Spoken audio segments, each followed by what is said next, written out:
The Madonna interview on the Arsenio Hall show back in 1990 is often cited as one of the most memorable and provocative moments in television history. Madonna appeared on the show on May 1st, 1990 to promote her upcoming Blonde Ambition World Tour.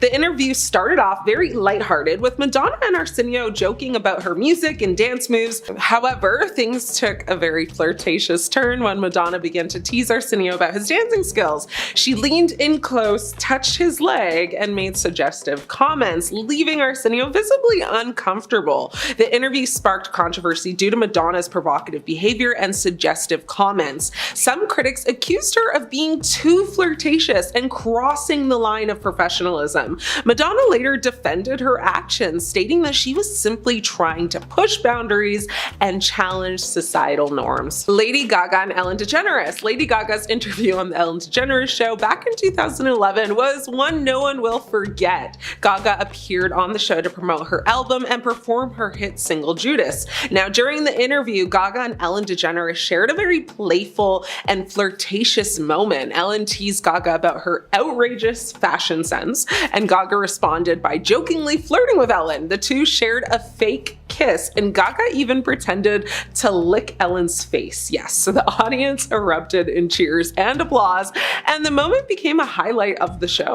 Dakota Johnson and Leslie Mann. Now, while promoting their romantic comedy How to Be Single in 2016, Dakota Johnson and Leslie Mann kept each other company during the press junket. Now, according to Harper's Bazaar, the actresses couldn't help but flirt with Miami WSVN reporter Chris Van Vliet, whom they referred to as the hot guy. Along with giggling flirtatiously, Johnson and Mann told him to take off his shirts and leave the last one unbuttoned. It began, innocently enough, with Mann complimenting the journalist's, cute socks. She started off by saying, "Are you single? You're handsome." The 3-minute interview quickly spiraled out of control, with Johnson asking, Vliet if he worked out because he looked, swolled up. The co-stars then coaxed him into unbuttoning his shirt, telling him they wouldn't speak unless he did as they asked. Dakota would later go on to apologize for her inappropriate behavior, feeling like it was all just a little too much. Andrew Garfield and Stephen Colbert. Andrew Garfield was a guest on The Late Show with Stephen Colbert back in 2017. Now, after a discussion about Garfield's kiss with Ryan Reynolds at the Golden Globes, Colbert asked Garfield if he was comfortable kissing another man, to which Garfield replied affirmatively. Now, Garfield explained that, he wanted to show Ryan Reynolds that he loved him regardless of whether he won or lost. Garfield and Stephen ended up sharing their own kiss, and Colbert actually joked about the kiss and even said that Garfield was a very gentle lover. The two ended up kissing twice. Of course, the audience, hooed and hawed, and it made headlines immediately, with many people, questioning the whole thing.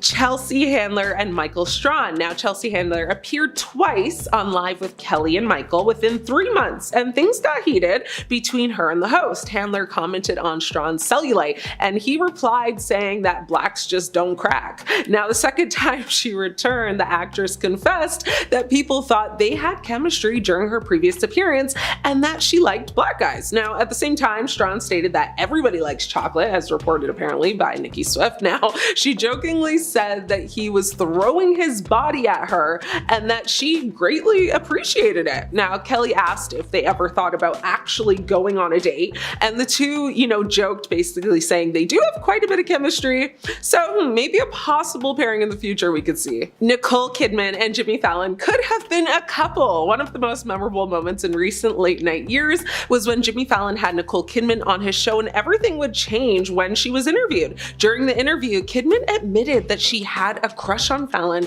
when they met back in the 90s, which made for very awkward moments as the actress brought up old feelings. Nicole Kidman revealed a past date with Fallon, which he was actually unaware of, causing him to blush and cringe as she, recounted the awkward encounter. Kidman explained that a mutual friend, Rick, set up a meeting for her and Fallon, which she thought was a date, but Fallon thought it was about a possible movie role. Fallon recounts that he was actually playing playing video games and eating leftover Chinese food while Kidman was there, and he was completely oblivious to any romantic undertones. The incident became a running joke between the two, and they have remained, friends despite the near-miss romance. Now, many fans went on to say that Jimmy completely missed his chance and blew the opportunity to date the Nicole Kidman. Andrew Garfield and Amelia Dimondolberg, I'm probably pronouncing that wrong, on an episode of Chicken Shop Date, which is her popular long-running YouTube interview show that takes place date style, over a meal at a local chicken shop in London. The pair's chat comes 2 years after their very first meet cute sent the internet into a frenzy. They teetered between leaning into the gimmick of the interview and their seemingly real chemistry with a lot of giggling sprinkled in. Now, Amelia told Garfield in the clip, "I think that there's something going on, to the point where you've been avoiding me for 2 years because the vibes are too much for you to handle," acknowledging that they've had a couple of lovely interactions. Now, Garfield went on to say he genuinely thinks that they could have really gone on an actual date if it weren't for them being on her show. He said, "Take out all the practicalities and the logic, I actually believe that maybe we could have gone on a real date off camera." Now, the obvious current of electricity between the two has had the internet hungry for more after footage of several flirtatious encounters between the two went absolutely viral online.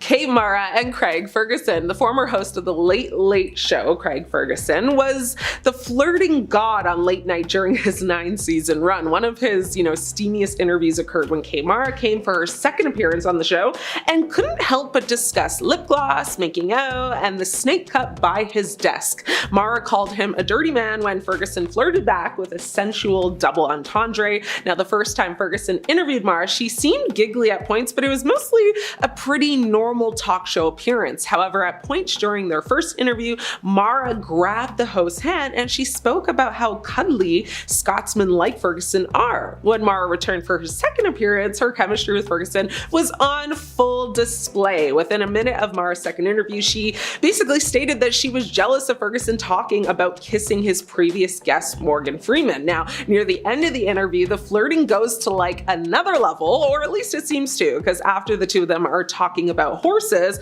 Mara makes a remark that even seems to take her by surprise. She says, "I'm really good at riding on the back of men's horses." She went on to say she didn't mean for it to come out that way, but audience members were not so convinced, and neither was his wife at the time. Messy. Mariah Carey and Howard Stern. Mariah's interview with Howard Stern in 1998 was quite possibly the most memorable one. While promoting her album, Carey was subjected to objectification and uncomfortable questioning by Stern. He made several lewd comments, leaving Carey visibly uneasy. The interview took a wrong turn when Stern began asking Carey about her personal life and relationships. Carey, however, didn't back down and instead called out Stern for his behavior. She later slammed Stern and his co-host Robin Quivers for their inappropriate interview style. The tension between Carey and Stern continued even after the interview. Carey reportedly continued to speak out against Stern's behavior, and the two had a somewhat contentious kind of relationship. Now, the two would eventually meet again in 2012 when Carey's then husband, Nick Cannon, was the host of America's Got Talent. With Stern as a judge, Cannon, developed a working relationship with the radio legend, and Cannon later revealed this connection helped actually bring Stern and Carey together after very long years of bad drama. And to throw in an honorable mention, I have Jack Harlow and Saweetie. The incident in question came as Harlow ambushed Saweetie during a red carpet interview before the ceremony. He surprised her by sneaking up on her and saying, "Hi, sweetie." He then introduced himself as Jack, to which she said, "I know." He then very flirtatiously said to her, "You don't like getting caught off guard?" To which she replied, "Why are you shaking?" The moment went viral, with many saying good for Jack for shooting his shot, although he missed. But later they would report that they are now friends. But let's see what the future holds. You never know. You do seem a bit irritated. Perhaps it's just us. Yeah, I think it's just you. This interview was an absolute train wreck, and because it felt like the interviewers were constantly disrespecting Cara, she was in savage mode the whole time. The interview started off with her being referred to as Carla, Yikes. Cara was being interviewed to promote the new movie Paper Towns with Good Morning Sacramento. I think the interviewers didn't mean to offend her with their questions, but Cara is clearly very sarcastic, so when she tried to be sarcastic, they took it as being rude, and then Cara got irritated as the questions became even more rude, so it was just really a downward spiral. The worst part was when another guy hopped into the interview and flat out asked her why she can't be more enthusiastic. Then someone else chimed in, quote, "You seem a little irritated. We'll let you go take a little nap and maybe get a Red Bull." Cara then decided to walk off in the middle of the interview, and I really can't blame her. And at number 9, Tyra Banks. Okay, ready? I'm gonna try to grab him, okay? No, what if he jumps on me? No, Oh, hold on. Ready? I'm gonna hold him right at my lap. There we go. Oh my god, I don't like him either. I don't really like him either. Oh my god, he's scary. In 2007, during an episode of The Tyra Banks Show, Tyra ended up completely embarrassing herself after an animal expert brought out a porcupine. I'm not sure producers knew that she hated porcupines or if it was a coincidence, but once the animal was brought out, Tyra decided to get away from it by sitting on top of her couch. But the couch ended up disconnecting, tipping over, and Tyra fell to the ground. Everyone had a good laugh while the guests helped her up. It seemed that the porcupine wasn't really a threat at all, and it really didn't care that the whole debacle even happened. It was just sitting there eating its treats. Honestly, adorable. And at number 8, TJ Miller. This interview was incredibly embarrassing because TJ Miller was completely wasted during it, and you can tell Colbert was just trying to keep things under control the whole time. The interview starts off pretty uneasy, with Miller talking about how Colbert is his wife's favorite comedian, which is, a little awkward because Miller himself is obviously a comedian. Both of them had a laugh at that. But then TJ starts getting so annoying that Colbert genuinely looked mad. At one point, Miller is trying to make a joke about the Critics' Choice Awards, and while everyone is incredibly confused, he smashes an egg on his face, getting some egg on Colbert in the process. Miller finished off the segment by touching Colbert with his creepy skeleton hands. Definitely got secondhand embarrassment watching that. And at number 7, Danny DeVito. This one is pretty embarrassing, but more so adorable. This interview took place on The View, and it's hard not to crack a smile while watching it. The interview actually starts with DeVito admitting that he was hungover AF as he was out drinking with George Clooney the night before. Humble brag, I see. He also said he had 7 limoncellos right before the interview, and that they were finally catching up to him. He then starts talking about President Bush and making crazy facial expressions and noises to imitate him. Then when he literally looks like he's either gonna fall asleep or pass out, Rosie O'Donnell brought him over to cuddle. I'm sure he was embarrassed after this, but it just made me love him even more. And at number 6, Vin Diesel. She's so beautiful. I'm in love. I'm in love with the interview. This has to be my favorite interview moment of all time, and if you watch the H3 podcast, you've probably already seen it. The interview went down in 2016 at the Comic-Con experience in Brazil. The actor sat down with Brazilian journalist Carol Morena to promote his upcoming film, XXX Return of Xander Cage. But I don't think he actually said anything about the film, because the entire interview he was just talking about how the reporter looked. Basically, right in the beginning of the interview, he blurts out, quote, "God, you're so beautiful." Then talking to the crew, he added, quote, "My God, she's so beautiful, man. Am I right or wrong? Look at her. How am I supposed to do this interview? Look at this woman. She's so beautiful. Talk to me, baby." And trust me, that's literally the tip of the iceberg. The reporter talked about the experience in a YouTube video where she said that she didn't know how to react to his advances, so she basically just laughed the whole time. This one is honestly impossible to watch without cringing. Halfway number 5, Dakota Johnson. You all should know about this cultural reset by now, because this interview kicked off Ellen DeGeneres' downfall. The interview kicks off normally with Ellen asking about Dakota's 30th birthday party. Ellen asked how the party was because she wasn't invited. Without a second thought, Johnson claps back, quote, "Actually no, that's not the truth, Ellen." Then going on to say how she made a point to invite Ellen after Ellen gave her a ton of crap about not inviting her the year before.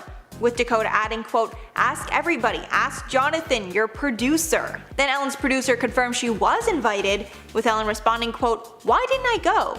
Oh yeah, I had that thing. The party was probably in Malibu. That's too far for me to go." The interview managed to somehow get even worse when they started talking about Tig Notaro, and Dakota said that Tig was her favorite comedian, making the interview even more uncomfortable to watch. And at number 4, the Kardashians. This interview is so legendary, I'm sure you've seen it memed online. Everyone always asks what the Kardashians are famous for, and the common answer is that they're famous for being famous. But things got ugly when Barbara Walters asked the same question to the Kardashians. While Barbara Walters was interviewed interviewing the Kardashian family as a part of her 10 Most Fascinating People 2011 special, she just said what we were all thinking. While talking with the family, she asked, quote, "You don't act, you don't sing, you don't dance, you don't have any, forgive me, any talent." And the Kardashians definitely did not disagree that they don't have talents, but Khloe did kind of clap back, adding, quote, "But we're still entertaining people." Awkward. And at number 3, Madonna. David Letterman loves poking fun at his guests, and it seems that in this interview, Madonna tried to give him a taste of his own medicine, but it failed horribly. Their 1994 interview is one of the most controversial in history. Madonna also broke the record for saying the F word the most times on live TV, saying it 14 times. Letterman started off the interview with a jab, saying that Madonna had, quote, "slept with the biggest names in the entertainment industry." From there, it went downhill. Madonna came on stage with underwear behind her back and said, quote, "I'm only here because I couldn't escape this. Don't flatter yourself." Then Letterman started repeatedly asking her to kiss a man in the audience, to which she responded asking why he's so obsessed with her love life. Madonna then tried to get Letterman to smell her underwear, which he did not. After tons of swearing, sexual innuendos, and going way over time, they finally got Madonna to walk off stage. And at number 2, Wendy Williams. This moment was probably a little embarrassing for Wendy, but it was incredibly shocking and scary for those that were watching it. During a live broadcast of The Wendy Williams Show, Wendy suddenly fainted to the ground. It was a Halloween episode, so Wendy was wearing a Statue of Liberty costume. She started to introduce the next guest, but heavily slurred her words. All of a sudden, she gets a terrified look in her eyes and starts stumbling, then suddenly she falls to the floor. Thankfully, after she was looked at, she was fine. She continued filming the show. The next day she addressed it, saying, quote, "I'm a 53-year-old middle-aged woman going through what middle-aged women go through, if you know what I mean. The costume got hot. All of a sudden, right before passing out, I felt like I was in the middle of a campfire." Also adding that anyone who was trying to take her purple chair was gonna have to wait a long time. And finally, number 1, Jimmy Fallon. This one's a mix of embarrassing and endearing. While Nicole Kidman was on the Jimmy Fallon show, they were reminiscing about the last time that they met. When they were both going over their version of the night, Kidman ended up admitting that she had a huge crush on Fallon at the time, and she even asked their mutual friend to set them up on a date, which was the time that they actually met up. However, Fallon had no idea it was a setup. He thought it was just some sort of, business conversation, so he was a perfect gentleman and never made a move. Throughout the entire interview, Jimmy is realizing that he had a shot at Nicole Kidman, but totally blew it. Kidman even said she assumed that he was gay when he didn't make a move on her. Starting us off at number 10 is Steven Seagal. If you thought he was the type of guy who wouldn't share his negative opinions about a topic, then you thought wrong. He likes to express these emotions through humor, but one time his jokes did not win him laughs. They actually got him banned from Saturday Night Live. Back in 1991, he hosted the show and received some pretty harsh ratings for his appearance. His jokes rubbed people the wrong way, but apparently there was also reports that he was just difficult to work with. Some crew members said they disliked working with him and that he was the worst host to ever appear on the show. So the actor and martial arts guru got banned from the show altogether. Moving on to number 9, we got Vince Vaughn. Many people would say that he's a great actor, but rumor has it there are less charming things about him when he is not on our screens. Everyone is allowed their own opinion, and apparently the actor made it clear that he doesn't really approve of gay marriage and same-gender relationships in general. And he revealed some of these comments while doing an interview on the Ellen DeGeneres show. As you know, Ellen is happily married to another woman and is a huge influence in the LGBTQ community. Now, there's been no confirmation from the source herself, but reports were made saying that after the interview, he was banned from returning to her show for a few years. Climbing into our number 8 spot is Gary Busey. He's a man full of talent, but his erratic behavior does not always sit well with others ever since his tragic motorcycle accident that ended with severe brain damage back in 1988. Throughout different interviews, he's shown fans that he has multiple personalities, which some people might get a kick out of, but Howard Stern is not one of those people. Gary got banned from the Howard Stern show after one of his interviews where he displayed this wild and bizarre behavior. He picked up Howard's co-host in this weird bear hug stunt, and he also wrestled Howard himself to the floor. Like in the middle of the interview. Just like put him on the floor. Howard has said he felt some guilt banning him from returning to his show, but admits that he just simply cannot handle it. And at number 7 is Chris Brown. The singer flew into a rage on the set of Good Morning America, so it's not all that surprising that they wouldn't want him back on their show. It was back in 2011 when the singer didn't like the question they asked him, so he decided to walk out during the middle of the on-air interview. But he didn't just walk out gracefully, he left the interview, went backstage, ripped off his shirt like the Hulk, and smashed a studio window. Tell me it's not a coincidence that all of this anger came from a question about his felony assault case against his ex-girlfriend Rihanna. I mean, dude, you're really not helping your case here by trying to show the world that you can control your anger. No offense. Cruising into number 6 is Heather Mills. This one runs a lot deeper than just having bad behavior or a bad first impression. She was banned from the Piers Morgan show because she cheated on her husband. You're probably wondering why he would care about her love life so much. Well, her husband is actually his best friend. So you can imagine that would put him in an uncomfortable situation with having her on the show for interviews. So reports say after she cheated on his best friend, he banned her from being a guest on his show. Apparently, he's made some comments about the situation and said that she's just another, I quote, gold digger chasing wealthy gentlemen.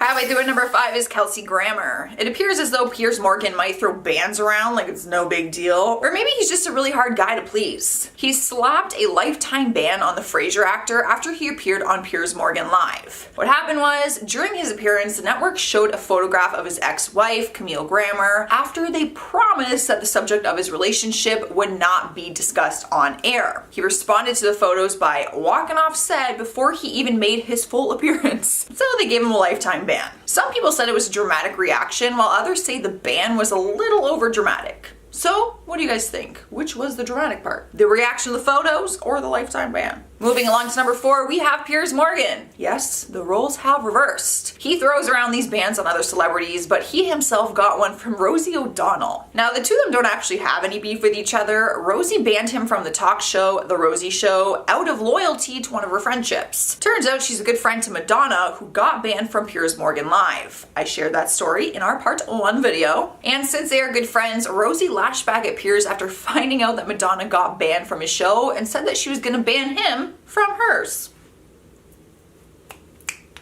Rolling into our 3rd spot is Chevy Chase. He was once a big star from the original Saturday Night Live cast back in 1975. Actually, he was one of the first. But he is also the first cast member to ever get banned from the show. The good news is, his ban came long after he had left the show on his own terms. He left the show after 2 successful years and then returned 8 different times to host Saturday Night Live. During his 8th time hosting though, he got officially banned from ever returning after he hit another cast member in the back of the head. I'm not laughing that he punched someone, I'm laughing because it's so ridiculous. Will Ferrell reported him after he apparently witnessed the physical assault. But over the years, he has gone on better terms with the creator Lorne Michaels, and although he was banned from hosting, they did allow him back on the show for smaller appearances. Taking over our number 2 spot is Martin Lawrence. It seems like NBC has no problem banning celebrity talent from Saturday Night Live if they are not pleased with their experience. Even the hilarious actor-comedian was banned from the network after he used inappropriate language that they said could risk the show's ratings. In his open monologue back in 1994, he made a reference to the female genitalia and also said some curse words, both things that were obviously not in the original script. He was banned from the show, and fortunately for the network, the inappropriate monologue was edited in a way so that they could take some of that out, so it didn't damage the ratings all that much, but some of it was still left in.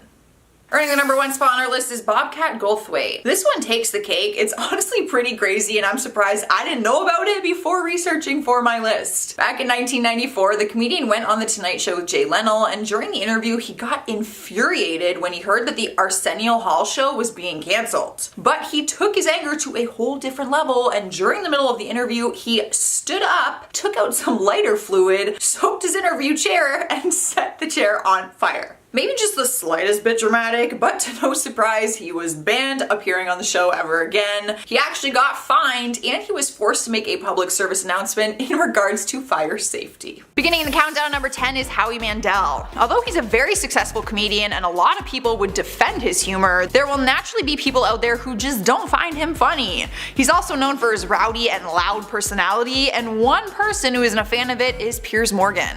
Turns out he didn't care for Howie's cheerful attitude and silly jokes, so he banned him from returning to his talk show. The comedian never really did anything to personally upset him, and there isn't some big drama to the story. He simply just didn't like him on the show. Pierce said that Howie was too irritating to have on his show, and even went as far as calling him the most annoying man in the history of planet Earth. That makes it crystal clear, Piers Morgan. Clear as glass. You do not like Howie Mandel. Coming up next, number 9 is Madonna. At first it might be shocking to think that someone would ban the Queen of Pop herself, but there is one talk show she is permanently banned from. She too got banned from Piers Morgan, and he made sure that everyone knew about it. Back in 2011, he made a public statement saying that he would never allow her to return to a guest on his CNN show at the time. He called Madonna, I quote, "an irritant in my life for 20 years. So it sounds like they've had some beef for a while then. He said that she would only be invited onto his show if she made an apology to him on live television.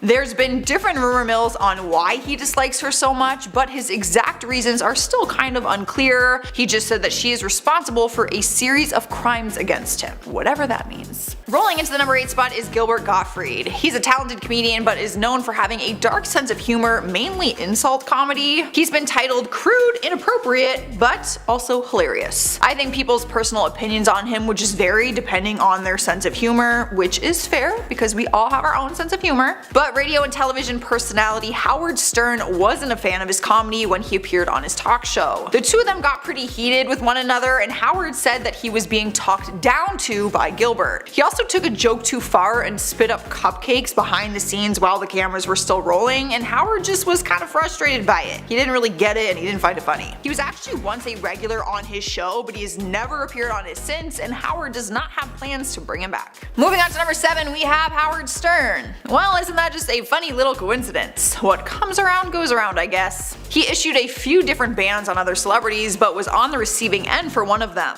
It all came from his longtime feud with Jay Leno, which all started after Howard accused him of stealing bits from his own show. Not to mention the chaos in 1995 when Howard appeared on his show and brought 2 nearly naked women on stage and started sucking on their toes when Leno interviewed the next guests. He was so mad with this weird and erratic behavior that he actually ended the show early by walking off the stage. And at number 6 is the Kardashians. I am not going to name the girls off one by one because they all got banned from a show as a family, like a group coupon kind of deal. Like a Groupon. Back in 2012, during an episode of Watch What Happens Live with Andy Cohen, the CNN news anchor Anderson Cooper was asked if there was anyone he would refuse to have on his show at the time. He responded with, "I'd say generally any member of the Kardashian family." There wasn't much of an explanation why, and people were actually confused because just a few hours before that interview, Khloe tweeted about how much she loves the newsman and even referred to him as a silver fox. Which is just awkward, because clearly y'all are not on the same page with one another. Halfway through at number 5 is Kathy Griffin, another comedian whose content focuses a lot on dark comedy and controversial subjects like religion, politics, and LGBTQ rights. So there is bound to be a few people that she offends or frustrates. Throughout her career, she's been banned from more talk shows than anyone else on this list, and they include The Tonight Show with Jay Leno, The View, Ellen, and The Late Show with David Letterman. The reasons vary from making derogatory comments all the way to taking her clothes off. True story. Video proof is still on YouTube. While she was on the David Letterman's talk show, she decided to take off her clothes on live television during their interview. She literally undid her dress, pulled it down, exposed her entire bra and her stomach, and the fact that she was not wearing underwear. True story, and then she had him zip it back up, and it's very uncomfortable to watch, but I think you should. Sliding into number 4 is Hugh Grant. How could anyone possibly ban the charming actor? I mean, am I right? Well, it is possible, and Jon Stewart banned him from The Daily Show with Jon Stewart back in 2009. He said his decision is justified though, and claimed that Hugh was extremely rude when he appeared on the show. He said he was cursing, complaining about everything, and people around him complained that he was annoying pretty much everyone on set. But down the road, the actor admitted that he was in a bad mood that day, and he tweeted out, "Turns out my inner crab got the better of me with TV producer in 2009. Unforgivable. Jay Stewart, correct, give me kicking." At least he admits it, right? I mean, we have all had bad days. I'd be lying if I didn't say I was cranky sometimes. Alright guys, we've made it to number 3 and we have Joan Rivers. The comedian legend was once a permanent guest on The Tonight Show with Johnny Carson, but she ended up landing a gig to have her very own late night show on Fox, and their friendship soon came to an end because of it. She made history for being the first woman to ever host a late night broadcast talk show, but it turned out to be a flop, and Carson felt betrayed by her because she left, so he banned her from returning to his, which I get. The ban even continued when Jay Leno took over in 1992 because Jay Leno was just trying to respect Carson's wishes. But in 2014, the ban was finally lifted by Jimmy Fallon when he did his premiere episode as the host of The Tonight Show. Taking over the number 2 spot is Adrian Brody. The actor completely shocked the audience with a joke that has gone down in history for being so inappropriate and offensive. Back in 2012, he was hosting SNL and he went onto the stage to introduce the rapper Sean Paul, but he wore a wig of fake dreadlocks and attempted this horrible Jamaican accent. The joke gone wrong was enough for him to get banned from ever returning to the show. Not to mention, the producer Lorne Michaels is said to hate when celebrities go unscripted on his show and do things that haven't first been approved or at least discussed, because I'm pretty sure they wouldn't have approved that joke. Winning the number 1 spot is Sinead O'Connor. The singer-songwriter first rose to fame in the 80s and has always been controversial and open about her political views and beliefs. But she's another person who got banned from SNL for pulling a stunt that went too far and did not have people laughing like the show's intentions are. While she was singing a cover of Bob Marley's War, she took out a picture of Pope John Paul II and started reciting the word evil.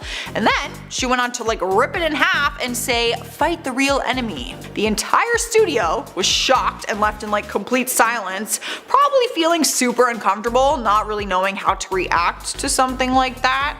I'm confused. I don't understand. At number 10 is Shaq's embarrassing trip to Walmart. The NBA Hall of Famer is one of the greatest basketball players of all time and is also hilarious, by the way. Honestly, I feel like his comedy is a little underrated, not gonna lie. Even though he's retired now, he still maintains his funny personality on social media and in live interviews. During one of his interviews in 2018 while he was on The Late Late Show, he shared the story about a time that he went to Walmart and his credit card got declined. The incident happened after he was traded from Miami to Phoenix and he needed furniture for his new apartment because he didn't want to wait for his stuff to arrive from Miami. So he went to Walmart and spent $70,000, but his credit card got declined several times and he actually had to call American Express with everyone watching. $70,000 at Walmart? What are you buying? Moving on to number 9 is Madonna opens up about her sex life.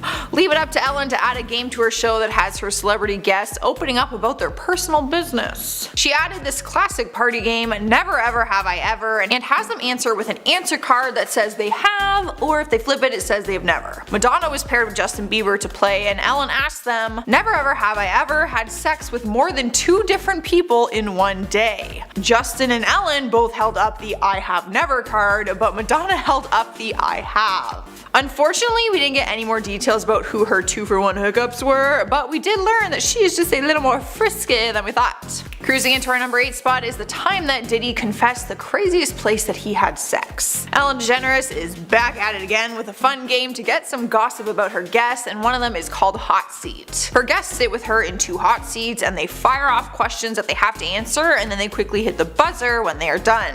Apparently her show just has no shame in asking people about their sex life, because she asked him, "Where is the craziest place you've had sex?" But he had no shame in answering and revealed the secret that he's actually had sex at Nobu, which is one of the most famous and popular restaurants in LA. So next time you're eating at Nobu, just know that he had sex there. In spot number 7 is Kim Kardashian accidentally revealed the gender of her child. In the world of Hollywood, media outlets would fight to their death to find out a secret like this so that they could be the first to publish it. But Kim didn't give them the chance because she accidentally let it slip during an interview on Ellen. Her and her husband Kanye West revealed that they were going to have their 3rd child through a surrogate, but didn't want to reveal the gender. She screwed up though when she was telling a story about her daughter North wanting to keep all the new baby's toys in her room. She said that the day after the shower, North went up to her and said, "Mom, since baby sister's not here, I think I need all of her toys in my room and I'll play with them and make sure they're okay for baby sister." Ellen was quick to point out that she just told us it is a girl because she's having a baby sister. Oops. And number 6 is a time that Denise Richards talked about her lesbian fling. Most people are used to seeing her as Charlie Sheen's former wife and also the mother to his kids. But when she did an interview on the Howard Stern show, she revealed some spicy information about her life outside of Mr. Sheen. She admitted that she had hooked up with a female friend. She wouldn't reveal who it was, but said that she's also a well-known Hollywood star. She talked about it and said, "I just met her through friends and work and stuff. I was just curious. We were curious. She was a girly girl and she's beautiful. You would know who she is." Come on, Denise, we need more than that. Tell us who it is.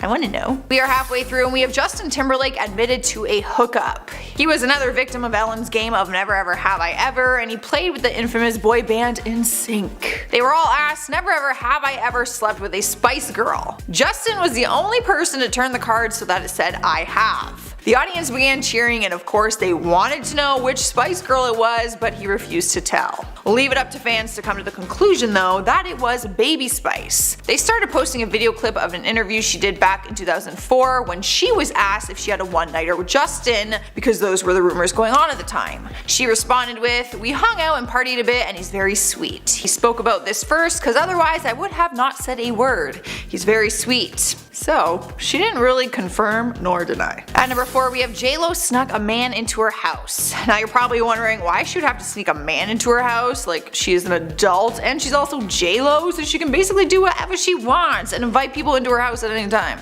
But there is one thing she has to consider, and that is her kids, which is ultimately her biggest priority. During an interview one time, she was asked about her love life and if she has ever had to sneak a man into her house, and she revealed that she totally has. Fans were hoping she might spill the tea and tell us who it was, but she kept that little detail to herself and admitted that she has totally snuck a man in at night while her kids were sleeping. Alright guys, we have made it to number 3 and it's a bit more serious. Melissa Joan Hart revealed on a talk show that she did drugs during her time as Sabrina the Teenage Witch. For a long time, she was the ultimate girl next door. Audiences fell in love with her instantly and she quickly became a teen star. But back in 2013, she got candid during an interview and dished details about her wild side. She said she had drug-fueled Hollywood nights and revealed shocking affairs with some of her co-stars at the time. She said, "I experimented with weed, ecstasy, and mushrooms for about a year and a half. One of her most shocking stories was from 1999 where she said she took ecstasy one night at the Playboy Mansion, made out with a girl on the limo ride home, and then showed up to her Maxim photo shoot still high from the night before." Honestly, I would have never suspected this from Sabrina the Teenage Witch. Kinda ruining my childhood a little bit, kinda weird to think about, but hey. I don't judge. Taking over the number 2 spot is Leslie Jones, used to work for Scientology. The SNL star was on the Ellen DeGeneres show when she was asked what job she worked before she was famous. Surely, she could have said any of her other jobs, like McDonald's or Walmart or something. I'm sure we all had a part-time job. But instead, she was honest and admitted that she used to be a telemarketer for Scientology. She said, "I lived in Glendale. I needed to pay the rent and it was a very easy interview. I just acted crazy. They kinda still don't know I'm not a Scientologist."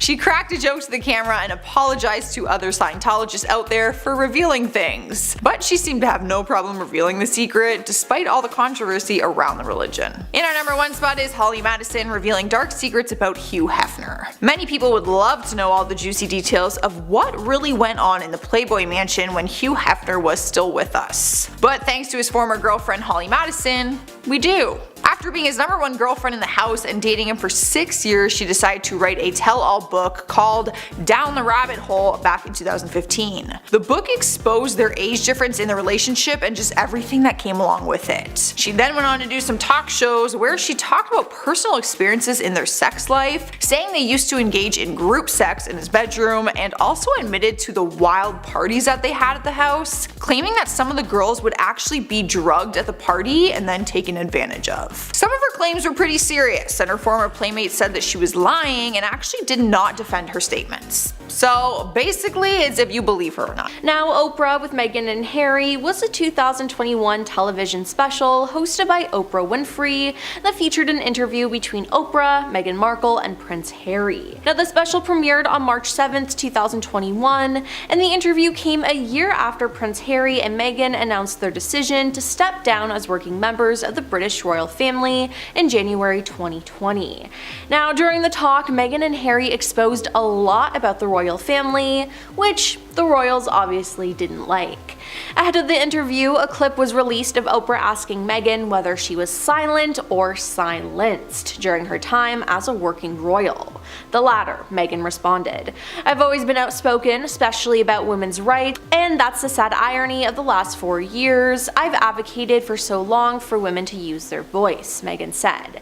Now, after Harry and Meghan took their relationship public, Meghan said she was given a very clear directive from the moment the world knew Harry and I were dating to always say no comment. Now, Meghan also opened up about how she had dark thoughts while being a royal and how she wanted to hurt herself. She also said that she never got the proper mental health care from the palace that she needed. But one of the most shocking bombshells they dropped was when the couple also revealed that there were concerns and conversations about how dark Archie's skin would be before he was born from members of the royal family. Though Harry made it clear that this was not the Queen or Prince Philip who said this.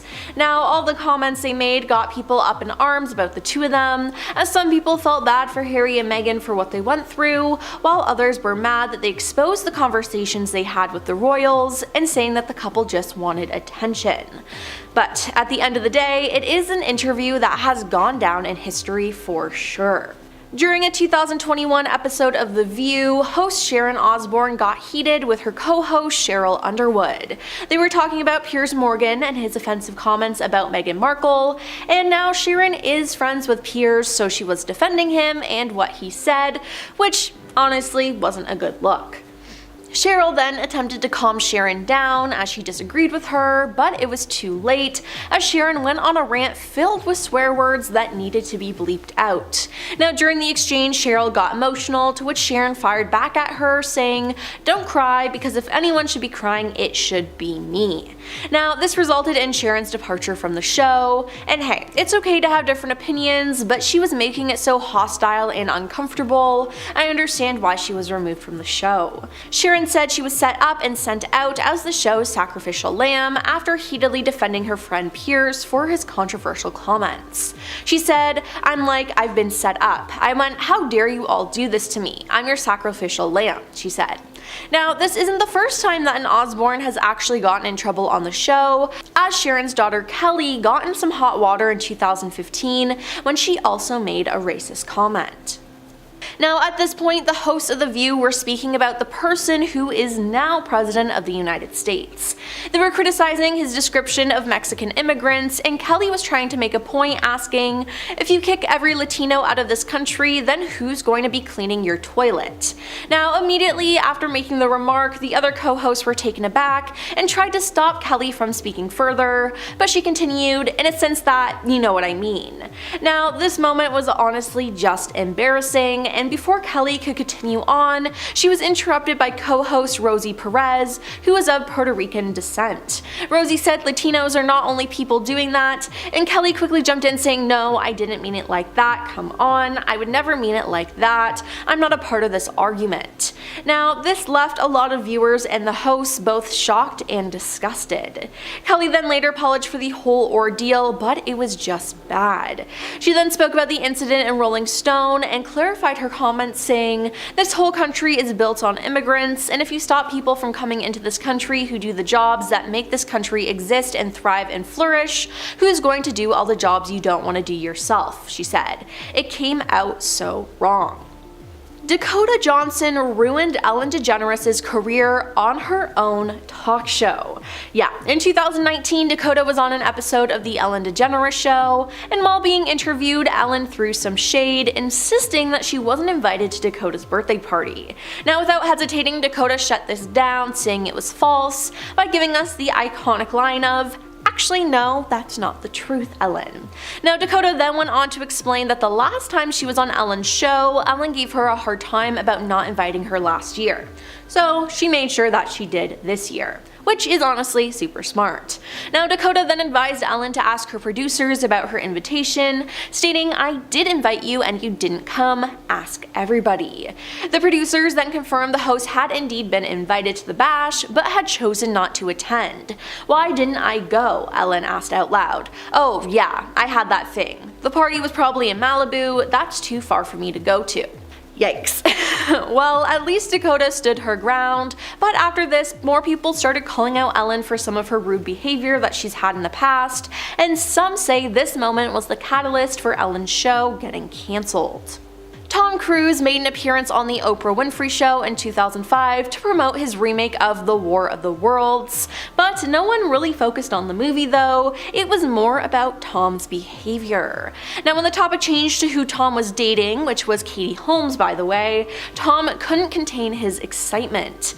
At different times during the interview, he jumps out of his seat, throws his arms in the air, pumps his fists, falls to his knees, slaps the ground, squirms, and tries to walk it all off. Now the studio audience absolutely loved this. "Something happened to you," a delighted Oprah exclaimed at one point. "I'm in love," Tom explained. In total, he jumped on the couch twice to show his excitement. Now critics of the chat weren't so sure, however, with The Ringer saying it rocked Hollywood and became a turning point for how we discuss and understand celebrities, and not in a good way. Now others thought it was cute though, as it was just a new side to Tom that we had never really seen before. In 2012, Paula Deen was sued by a former general manager of one of her restaurants, claiming that she would usually use racial slurs around workers and wanted to stage a Southern-themed wedding with black men playing slaves. Yeah, that is messed up. In testimony during the trial, the manager's lawyer asked Paula if she had ever used the N-word before, and Paula said yes, of course. Now as for the slave wedding, she admitted to that too, claiming that she got the idea from another restaurant and found the concept to be beautiful and really impressive. Once her statements were verified in district court, the Food Network reacted swiftly, refusing to renew her contract. She then went on to the Today Show to try to smooth over the scandal, but she refused to take accountability and instead played victim. While speaking with NBC's Matt Lauer, Paula deflected criticism, seemingly expressing shock that people were offended by what she said. Now Matt later said that he thought that she was only doing the interview in an attempt to save her career and not because she actually felt remorse. Now in the end, Paula never quite fully recovered from the hit to her reputation, and she wasn't seen the same ever again. Jamie Kennedy is best known for his role in the Scream movies, but the real horror was when he hosted a New Year's Eve countdown show on December 31st, 2012 on KDOC, an independent TV station in Los Angeles. Now this whole show was a complete fail and made everyone involved look like a fool, as it was so poorly done and honestly just a train wreck. There were plenty of times where it showed Jamie looking lost on stage, not knowing when the show would live or when the camera was on him. I mean, hey, we'll cut him some slack, as the point of the show was just to be together and celebrate the countdown to midnight, but they couldn't even get that right. Their countdown was 10 seconds behind. Then at the end of the show, a huge brawl happened on stage, and well, the rest is history. Now, unbelievably, Kennedy told the New York Times that the show was terrible on purpose. It was totally supposed to be like that. We wanted to make almost an anti-New Year's Eve show. I'm like the Kardashian of comedy. People seem to hate me, but they can't stop watching, he said. Now, a lot of people didn't buy this though, as it was just a mess and it was hard to take him seriously. At number 10, Hugh Grant. You don't really hear too much about Hugh Grant these days, so when I found out that he was banned from somewhere, I was actually pretty shocked. He was banned from The Daily Show after having a really bad interview that affected the show's host. Jon Stewart, the former host of The Daily Show, said in an interview that Hugh Grant was the absolute worst guest he'd ever had on the show. He spoke about how when Hugh was on to promote his film Did You Hear About the Morgans, Hugh was making a huge scene backstage and was really mean and annoying to the people who were working on set. Apparently, Hugh was allegedly going around saying that he had better places to be. He also got really upset about the clip that they played from the film, saying, quote, "What is that clip? It is a terrible clip." To which Jon replied, telling Hugh to make a better movie. You could really tell that Jon was fed up with Hugh and his attitude on the show. Jon went on to say that because of his poor experience with Hugh, he would never have him back on his show. At number 9, Kathy Griffin. Kathy Griffin is known for being pretty outspoken and controversial at times, and it's because of her antics that she's been banned from just about every talk show. Because of her unpredictable actions, use of crude language, and her problematic past, she isn't welcome on shows like The View, The Today Show, Ellen, Regis and Kelly, Jay Leno, Letterman, and many others. She's racked up a lot of these bans over the years, but some new ones, like being fired from CNN, come from the backlash that she gained after the Donald Trump incident where she posed with a fake bloodied model of Donald Trump's head. She's been known to ruffle people's feathers on live TV and pull stunts that are inappropriate for broadcast. For example, during her time hosting the New Year's Eve special with Anderson Cooper on CNN, she used profanity and even removed some of her clothing on TV. On top of that, she's offended people during award shows while making speeches and making inappropriate comments. Though she's been banned from certain TV shows, I really think that people just want her banned from the media in general because of her actions. Now, before I carry on talking about more celebrities banned from late night programs, I would first like to take a moment to ask you guys to consider leaving a like on this video if you're enjoying it so far, because it really helps the channel out and we appreciate you guys supporting our platform. At number 8, Harmony Korine. I think it's common knowledge, at least to most people, that when you're a guest somewhere, you should try and be on your best behavior. Most people follow this unspoken rule, but many others don't, especially celebrities, as we will see throughout this list. One person who really should have tried to behave themselves is director Harmony Korine, who's best known for the movie Spring Breakers. There was once a time when Harmony made a number of appearances on The Late Show with David Letterman in the mid to late 90s. This was also during a time when Harmony was reportedly on a lot of drugs.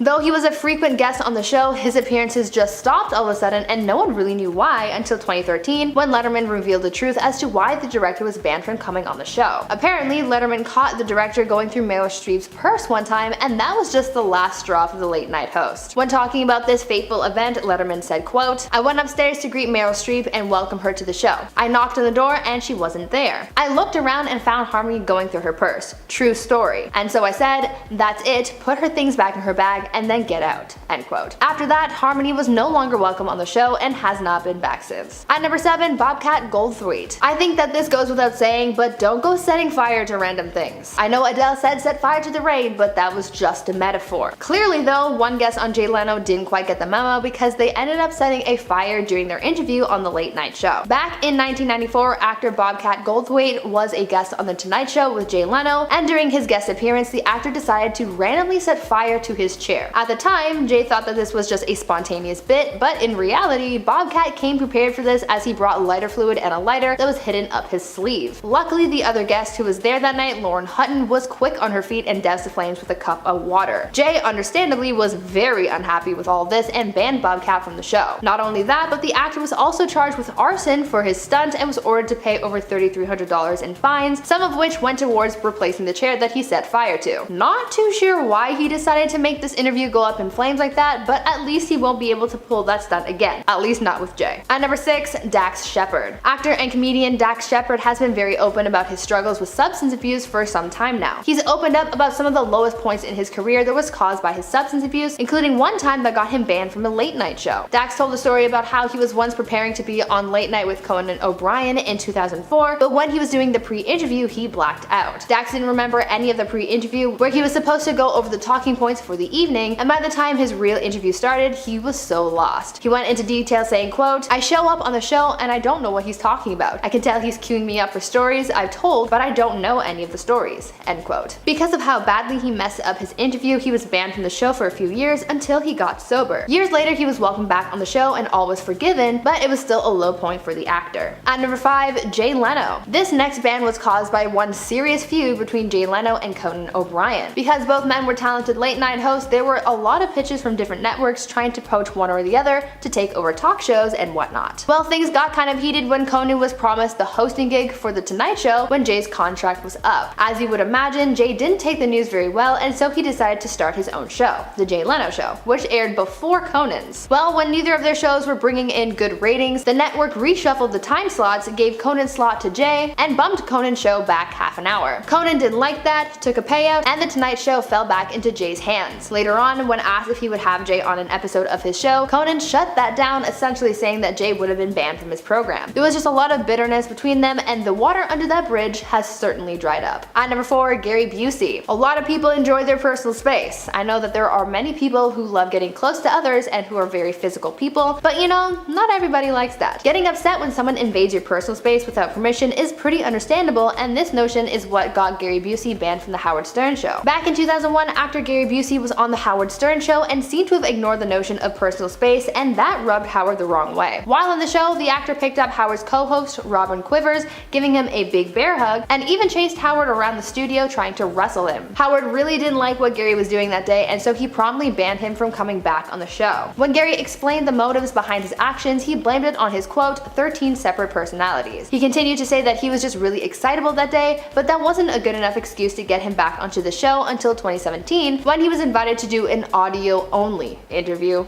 with Howard. At number 3, Howard Stern. But speaking of Howard Stern, he himself has been banned from a late night show. Apparently, he and Jay Leno have had beef ever since Howard's 1995 appearance on The Tonight Show. This appearance was pretty chaotic. Howard entered onto the show with 2 women in bikinis and prompted the women to start kissing each other on air. On top of that, Howard kept speaking over Jay and other guests while on the show as well. Jay was apparently so fed up with Howard and his antics that he nearly walked off set, and was so mad about the way that the show turned out that evening that he later called into Howard's show to say that he had, quote, gone beyond the acceptable standards. After that, Howard was banned, and he and Jay have had beef ever since. At number 2, Donald Trump. Now, to find out that Donald Trump has been banned from any kind of talk show really isn't all that surprising. So many hosts from various shows have banned the former president, but this next ban is a little juicier because it kind of involves some beef between the Donald and late night host Seth Meyers. In 2016, the late night talk show host issued a ban against Donald Trump in retaliation for Trump having revoked Seth's Washington Post credentials. Though it was an official ban, it was also done as a joke since Seth already knew that Donald would never be on a show anyway, but it was about the principle. In a joke statement to Donald, Seth said, quote, "We instituted this ban despite the fact that he's never been here or asked to be here or would never be caught dead here. I just think that it takes an amazing amount of courage on our part. So the ball is in your court, Donald. Either rescind your Washington Post ban or you're not allowed to appear on the show you have no interest in appearing on. Although maybe now that you can't have it, you're changing your mind." End quote. And finally, at number 1, Oprah Winfrey. This last ban seems to have been more so self-imposed. After making an appearance on David Letterman's show in 1989, Oprah Winfrey issued a self-imposed ban, refusing to go back on Letterman's show. After what she experienced on the show, Oprah and Letterman seem to have had some kind of feud going on, though it was more low-key than others. As for what happened to cause this self-imposed ban, well, Oprah finally opened up about the event that caused this back in 2013, saying, quote, "It was a terrible experience for me. The guy in the audience started yelling, 'Get her, Dave.' You were sort of baiting the audience and there were a bunch of drunk guys down the front. I was trying to mitigate the whole thing. It felt so uncomfortable for me. I didn't want to have that experience again." End quote. Basically, she was just really uncomfortable on the show and wanted to forget about the event, hence her minor beef with the late night host, and she just didn't want a repeat of that unpleasant experience. At number 10, Charles Rocket. Between 1980 and 1981, SNL seemed to be on its last legs. This all came about after there were some changes in staff, and Gene Dumanian was promoted to executive producer of SNL after Lorne Michaels decided to take a break from the show. Because of this seemingly controversial change, much of the original cast of the show left, leaving Gene to rehire a brand new cast. This gave people new opportunities, but also made others lose everything that they worked for. Comedian Charles Rocket was one cast member who had their career destroyed on the show after he dropped an F-bomb during a skit. The comedian was closing out the show when he spoke some adult language, and since that is a huge no-no, it got him reprimanded and caused him as well as a handful of others to get fired. So not only did he destroy his career, but other members of the cast seemingly met that same fate. At number 9, Jimmy Fallon. Last year, people were canceling celebrities left, right, and center for a bunch of different things. We had Ellen and her backstage drama, we had Lea Michele and her Hollywood mean streak, and we also had Jimmy Fallon because after a clip of the late night host in blackface resurfaced on the internet, the fiery hordes of Twitter came looking for vengeance. The clip in question came from a bit that Jimmy was doing as an impersonation of Chris Rock back in 2000. Because this all came about during the rise of the Black Lives Matter movement last summer, people were extra mad at Jimmy, and some thought that his career was over after this. But much like many other scandals online, this all blew over after Jimmy issued an apology and took accountability for his actions. Do you guys remember this scandal, and do you think that his career should have been over after this? Let me know your thoughts down below. Now, before I carry on with the list, I would like to ask you guys to consider leaving a like on this video if you're enjoying it so far, and if you're interested in gaming content, consider checking out my gaming channel, Viper Girl. There's lots of fun content for you guys to enjoy over there, so check it out and subscribe while you're there. At number 8, Jenny Slate. Imagine the worst first day you've ever had? Now, after I tell you about Jenny Slate's first day on SNL, I want you to see if your first day is as bad as hers, because Jenny's first day ended her career before it really got a chance to start. Though she's successful now, her career had been delayed for a bit after she goofed up on SNL on her first night as a cast member. Back in 2009, Jenny got the chance to perform one of the sketches that she wrote called Biker Chit Chat. She knew the bit like the back of her hand, or at least she thought she did, because when she went to say one of her lines, she made it a little more adult by accidentally switching up one of the words and dropping an F-bomb in its place. We all know that on network television, and especially on shows like this, having adult dialogue is a serious no-no, and so when Jenny dropped that big ol' F, it was not good for her at all. After that night, Jenny struggled to fit the show's vibe, at least that's what she claimed to say. The F-bomb combined with some other behind-the-scenes stuff caused her to get fired from one of the most famous shows on TV, and that definitely held her back in comedy for a little bit, but clearly not forever. At number 7, David Letterman. When celebrities get exposed for some type of scandal, it's a big deal, and it can be career-altering, so when David Letterman exposed his own cheating scandal on his late-night talk show, things were serious, and some didn't know if he would ever bounce back from this bombshell. In October 2009, on his late-night talk show, David Letterman exposed his affair and revealed to the public that he had been intimately involved with someone from the studio. He also revealed that the reason why he was publicly addressing his affair was because someone was threatening to blackmail him for $2 million. He then told his audience about the mysterious package he found in his car one day and how his blackmailer had demanded to be paid off in order to keep this information from the public and from his wife. Rather than pay up, he owned up to his actions, but this was still a big deal because it was revealed that his mistress actually worked for him. Because this was a huge story, some wondered what it meant for the future of Letterman's show and career, but after some scrutiny, he was able to stay afloat for a little longer. It didn't destroy him, but it almost did. At number 6, Gene Simmons. I think we can all agree that Gene Simmons is somewhat of an outlandish guy. He's a guy with a lot of energy and no filter, so when it comes to sitting down with him live, you never know what he might say, but you can only hope that it won't be too offensive. At one point, the singer was a Fox favorite, making regular appearances on their programming where they would discuss hot topics in the world and would share their opinions on things. They liked the guy and liked having him on their talk show, but after causing a stir during a meeting at Fox and making crude comments towards some of the other staff members, Gene got banned for life, and it was a hot topic of its own. Some of the things that Gene said to some of the women at the network got leaked, and it's not nice at all. In this day and age, making comments like that is sure to get you in some serious trouble, and for a celebrity, that is never good because that can cost you your entire career. At number 5, Adrien Brody. Adrien Brody is a super successful actor, but after a scandal while hosting Saturday Night Live in 2003, there could have been a chance that his career would have been well and truly over. Back then, cancel culture wasn't yet a thing, but if it was, Adrien would have had his own over-party trending on Twitter. When hosting SNL, the person tasked with being the host that evening is responsible for introducing the musical guest for that evening. On the night that Adrien was hosting, the musical guest happened to be Sean Paul, and Adrien saw this as a perfect opportunity to introduce Sean in an interesting way, to say the least. When it came down to introducing Sean's performance, Adrien came out dressed in fake dreadlocks and sporting a Jamaican accent. His bit was called out and was seen as very offensive and uncalled for as he went off script to do this bit, which no one found funny in the slightest. Because this was such an epic and controversial fail, the actor was subsequently banned from coming back on the show. He faced a lot of backlash for his image for a while, but clearly he's bounced back since then.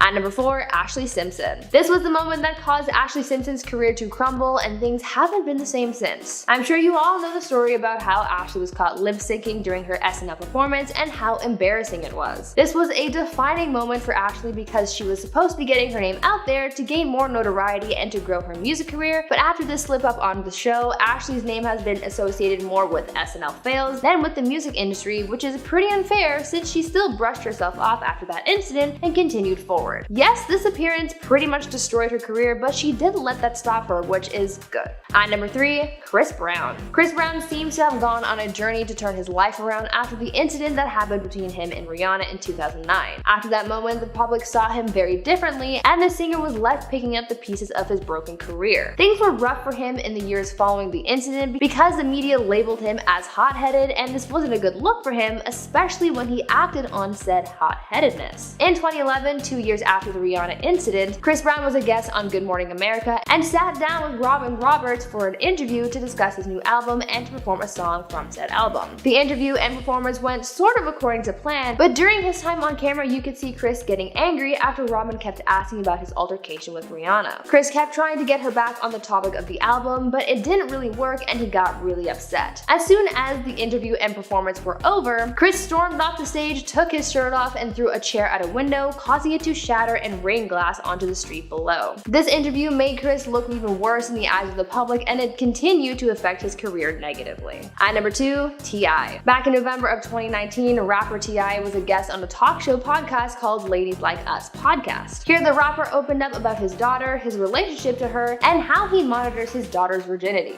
Yes, you heard that right. The rapper opened up about how he takes his daughter to a yearly gyno appointment to, quote, make sure her hymen is still intact, end quote. A woman's hymen is commonly associated with her virginity, even though there are many other ways it can be broken other than sex, but clearly T.I. didn't know that, and after telling a large audience about how he's so concerned about his daughter's purity, he faced a lot of backlash and was cancelled for a bit. Going more in depth into how these appointments go down, the rapper told the podcast audience that he had to fight the doctor to get his daughter's results because it was private information, but even after all of that drama wanting to make sure that things were to his standard, T.I. later went on to comment on people who haven't been intimate, saying, quote, who wants a virgin? Like really, all that work. And finally at number 1, Kathie Lee Gifford. Sometimes when celebrities are being interviewed, their words can become a topic of debate and they can even get cancelled for it. But here's a case where the person interviewing came under fire and it seriously affected their career and how people viewed them. Kathie Lee Gifford, best known for her time on Live with Regis and Kathie Lee, faced a lot of backlash after her Today Show interview with Martin Short caused quite a stir. Back in 2012, Martin sat down for an interview with Kathie to discuss his role in the film Madagascar 3, and during the interview, Kathie kept asking Martin about his wife. What she didn't realize at the time was the fact that his wife Nancy had actually passed away 2 years earlier after a battle with ovarian cancer. The interview was super cringe because you could tell that with every question about his wife, Kathie struck a nerve, but she did learn about her mistakes afterwards as Martin informed her of his wife's passing backstage. Kathie's comments were seen as insensitive by a lot of people, and even though she says it was an honest mistake, we already know that the public and cancel culture don't really care about that. At number 10, Mark Summers. When it comes to talk shows, sometimes you can never predict what's going to happen. These shows are often used to catch up with a celebrity and just talk about life and whatnot, but sometimes these conversations can turn into brawls when the wrong thing is said, and this is pretty much what happened between Burt Reynolds and Mark Summers in 1994 when they were both guests on Jay Leno's talk show. The two men got into a pretty heated brawl after some jokes were made that rubbed them the wrong way. Essentially, Mark Summers made a comment about how he was still married while Burt at the time was going through a divorce, and it made him pretty upset. In retaliation, Burt threw some water at Mark, and that's what sparked the fight. It gets to the point where Jay Leno just can't keep the show together because his guests were fighting so much, and producers went so far as to bring out pies for Mark and Burt to make it look like this fight was staged. After this, people got talking, and some people came to the conclusion that this brawl was uncalled for, and since Mark technically started it, he felt the most backlash. Soon fans started to notice that Mark just wasn't making it big in Hollywood anymore, and some believe that this bad press that came from this fight is what caused Mark's career to suffer. At number 9, Tom Cruise. Now I know you guys are going to come for me in the comments saying, Bree, Tom Cruise's career isn't destroyed, he's doing just fine. Yes, I know that. However, his career and public image did take a beating after his interview with Matt Lauer in 2005, where he made comments about mental health, psychiatry, and for his criticisms of actress Brooke Shields. All of this was caused by Tom's belief in Scientology and the fact that he doesn't believe in medication or therapy. While on the Today Show, Tom and Matt had the discussion about how the actor criticized Brooke Shields for taking antidepressants for her postpartum depression, and he tried to shut down anything that Matt would say to defend psychiatry, also going on to say, quote, you don't know the history of psychiatry, I do, end quote. Between that and his stance on Scientology, he lost a lot of popularity, leading to some box office bombs that affected his career. Now before I carry on with the video, I would like to take a moment to ask you guys to consider leaving a like on this video if you're enjoying it so far, and also check out my gaming channel Viper Girl if Minecraft content piques your interest. I've got lots of fun stuff going on over there and I upload every single day, so come check it out and subscribe while you're there. At number 8, Charlie Sheen. Charlie Sheen was riding a pretty good wave back when he was the star of 2.5 Men, but after doing an interview on 2020, things took a turn and his career pretty much got destroyed. Everything sort of came crashing down for him after that interview, where he ranted about the 2.5 Men creator Chuck Lorre. This interview was pretty chaotic and all over the place, with Charlie waving his hands about frantically and even going so far as to call Chuck a turd and a clown. This became a media feeding frenzy as they labeled him as crazy, and they just pushed him to his breaking point. As a result of some of the comments Charlie made during the interview, he was fired from 2.5 Men, and that was a pretty big deal since he had been pulling in about $1 million per episode. The actor pretty much hit rock bottom after that, making this a lesson to remind you to watch what you say. At number 7, Wilmer Valderrama. When that 70s show actor Wilmer Valderrama was a guest on Howard Stern's show back in 2006, he had the potential to use the experience to his advantage and help his career, but instead he did the opposite and caused some damage instead. While on the show, the actor shared a little too much information with Stern and exposed a lot of the details about people he had slept with. Wilmer revealed that he had slept with Mandy Moore and even described the experience even though no one asked for that. He also rated his relationship with actress Jennifer Love Hewitt even though, once again, nobody asked. Wilmer really just exposed a lot of personal information about himself, but faced scrutiny because of how the people he talked about were impacted. A lot of people said that the comments he made were uncalled for, uncomfortable, and inappropriate. Years later, in 2010, the actor apologized for what he said during the interview, but the damage was already done. His career wasn't the same, and the people he slept with were pretty mad about having their business exposed like that too.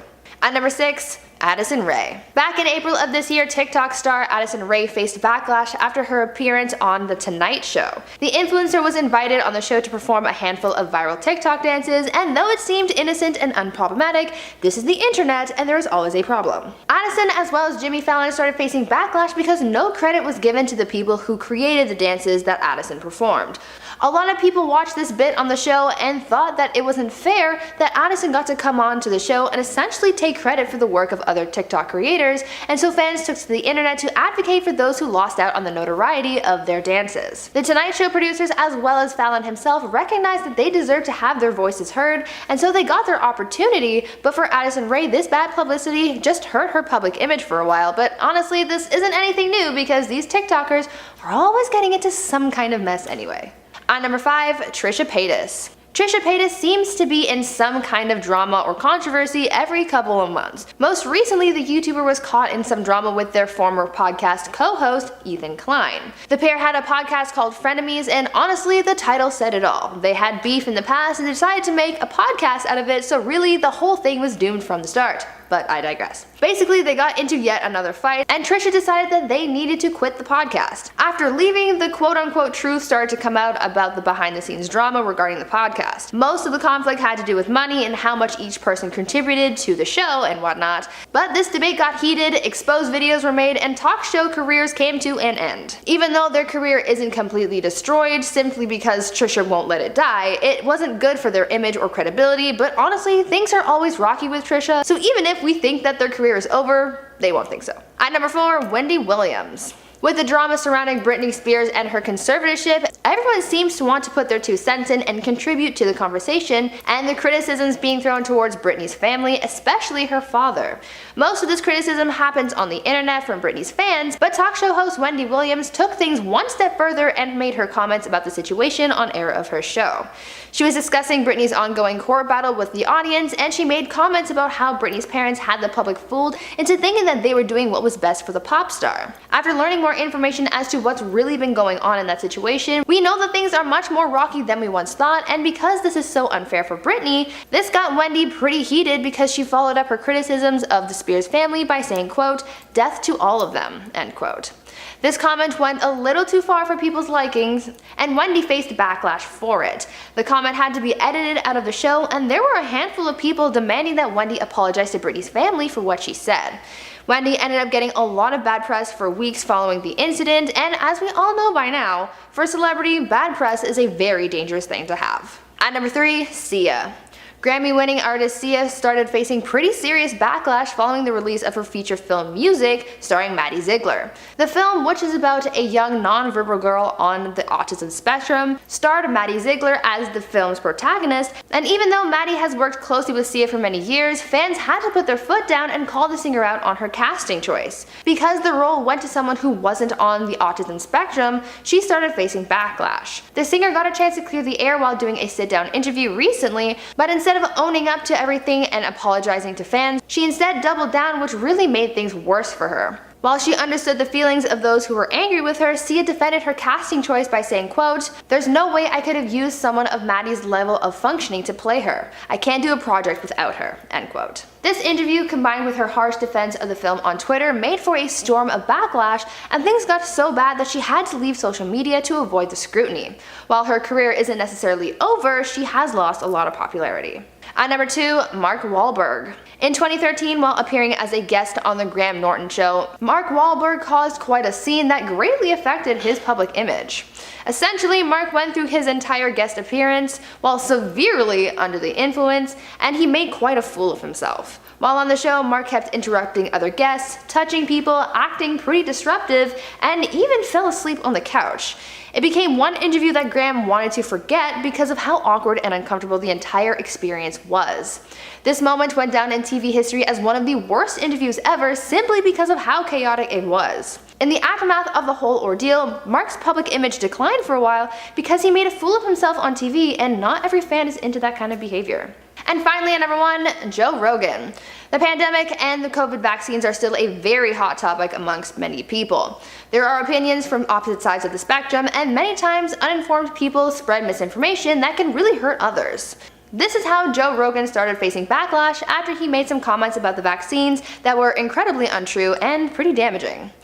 On his podcast, Joe was talking about the COVID vaccines, and he made a comment saying that young people didn't need to get vaccinated, saying, quote, "If you're like 21 years old and you say to me, should I get vaccinated? I say no. If you're a healthy person and you're exercising all the time and you're young and you're eating well, I don't think you need to worry about this," end quote.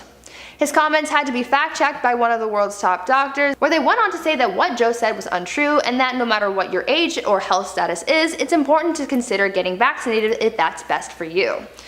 Because of what Joe said, he started facing backlash, and people started calling him an anti-vaxxer. He had to set the record straight that he wasn't an anti-vaxxer, but people still don't believe him.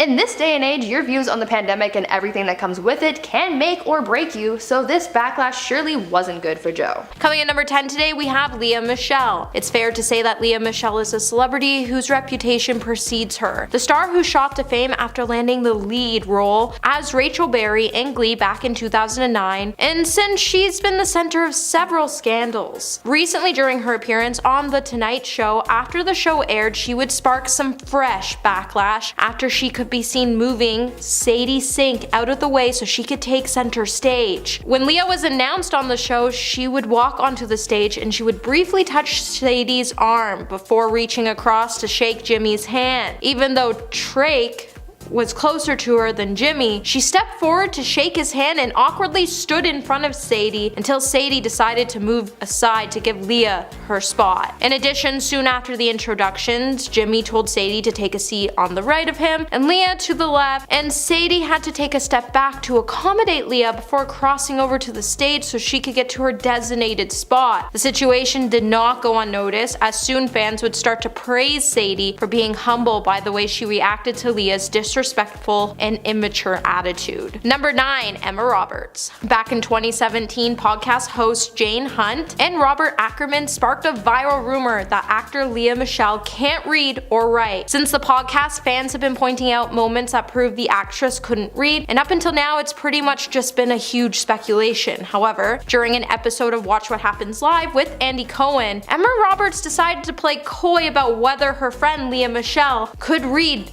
and by doing so, she would reveal that the rumors are actually true. During the interview, Andy Cohen would say to Emma that the biggest misconception people have about Lea Michele is that she can't read. Instead of shutting down the rumor, Emma decided to skirt around the question with a joke and said, "Well, we've not been in a book club together." While Michelle did try to confirm in a tweet back in 2018 that she can actually read, Emma's joke would definitely prove otherwise. Even though Emma did try to keep things sweet and try to offer some sweet support to her friend by shouting out her Broadway show, the part about Lea not being able to read definitely didn't go unnoticed. Hey my little peaches, are you liking this video so far? If so, don't forget to give it a thumbs up and subscribe to the channel. Coming in number 8, we have Whoopi Goldberg. 2022 was filled with controversy for Whoopi Goldberg as she continues to rebuild her image in the spotlight. It appears that the crew at the ABC daytime favorite show has appeared to be lending a helping hand towards the star. On January 4th, joined by her former former talk show members on an episode on The View, she took the spot of the moderator on the show, meaning she was in charge of teeing up links and starting debates and conversations. But Whoopi's prominence on the show didn't stop there, as an insider would soon reveal that the crowd was also encouraged to cheer her on the loudest. As the crowd was warmed up by comedian Regina DeSico, specifically, she told everyone to give a loud applause to Whoopi and then continue clapping for the other host. It seemed like the crew wanted Whoopi to get a standing ovation to make her feel like she was the star of the show. She also carried herself as if she had all the authority on the show, and she even was seen talking over the other co-hosts and interrupting them, which isn't exactly a great way to start her comeback. But if someone has to encourage the crowd to cheer for you the loudest, it's a pretty clear sign that your time in the industry is almost up. Number 7, Chris Harrison. Chris Harrison's time away from the Bachelor franchise has really started to take a toll on him. More than a year after he defended a contestant's previous racist behavior in an infamous extra interview, the TV personality has finally addressed all the controversy in a debut episode of the most dramatic podcast ever. In the episode, he would say, "I think I need time to figure out what I want to say. How I felt that mistake doesn't reflect who I am or what I stand for." While his extra comment marked the beginning of his Bachelor downfall, Chris has been left feeling heartbroken, gutted, and embarrassed, and he stated that the backlash took a toll in more than one way. In the podcast, Chris would also state that his comments made him feel sick and worry about his children, loved ones, and family, and since he decided to step down from his role on The Bachelor, he hasn't been able to watch the show, but he has been keeping an eye on the ratings and believes the show is declining in ratings because he's no longer on the show, and that hurts him a bit. Number 6, Sam Smith. Rumor has it that Adele and Sam Smith may have more in common than just their heavenly voices, as fans are speculating that they are actually the same person. During an episode of the Drew Barrymore show, Sam would reveal the craziest rumor they've ever heard about themselves, and it was that they were actually secretly the Hello singer in drag. In the episode, Sam would say, "Everyone seems to think that I'm Adele in drag cause we've never been in the same room together. And if you slow down her voice, it sounds maybe a bit like mine. So people think we're the same person and I'm just in drag right now." While some fans in the past have made theories on social media, like one person tweeting in 2018, "Anyone notice Adele isn't at the Grammys this year?" It's because Adele and Sam Smith are the same person and you never see them both in the same place at the same time. Others have even begun to mock the singer on Twitter, suggesting Sam made up the rumor, with one person tweeting, "Sam Smith says the craziest rumor they've heard about themselves is that they're secretly Adele in drag. Never heard that one before." And honestly, wherever the rumor stemmed from, someone definitely owes Adele an apology for this one. Number 5, James Corden. On January 2nd, 2023, James Corden appeared on the Drew Barrymore show, and James would be asked why he was leaving the CBS talk show after what would be 8 years on air. James would then recall a story from 2 summers ago when he was shooting his Amazon Prime video series Mammals. In an interaction with his son Max, who was now 10 at the time, it made him realize that he wanted to spend more summers with his son because he only had 6 more left. While James said he didn't want to cancel the show, he would then blame the situation on his son. However, the timing of him deciding to leave his show just seems more like a career move and reputation thing rather than a reason to spend more time with his son and family, because since entering into the spotlight, James has been a part of several controversies, such as back in October, the comedian's reputation took a huge hit after Keith McNally banned James from his restaurant in New York City and labeled him as a tying cretin of a man who was the most abusive customer he has ever seen, after James was caught yelling at a server who got his wife's egg yolk omelet wrong. Number 4, Chelsea Handler. While Chelsea didn't seem to end her career this year on a talk show, she did decide it was a good idea to mock several huge controversial topics from last year during her monologue at the 2023 Critics' Choice Awards. While the star went on to reference things like the Don't Worry Darling press tour, the Roe vs. Wade Supreme Court overturning. When announcing the cast of The Bear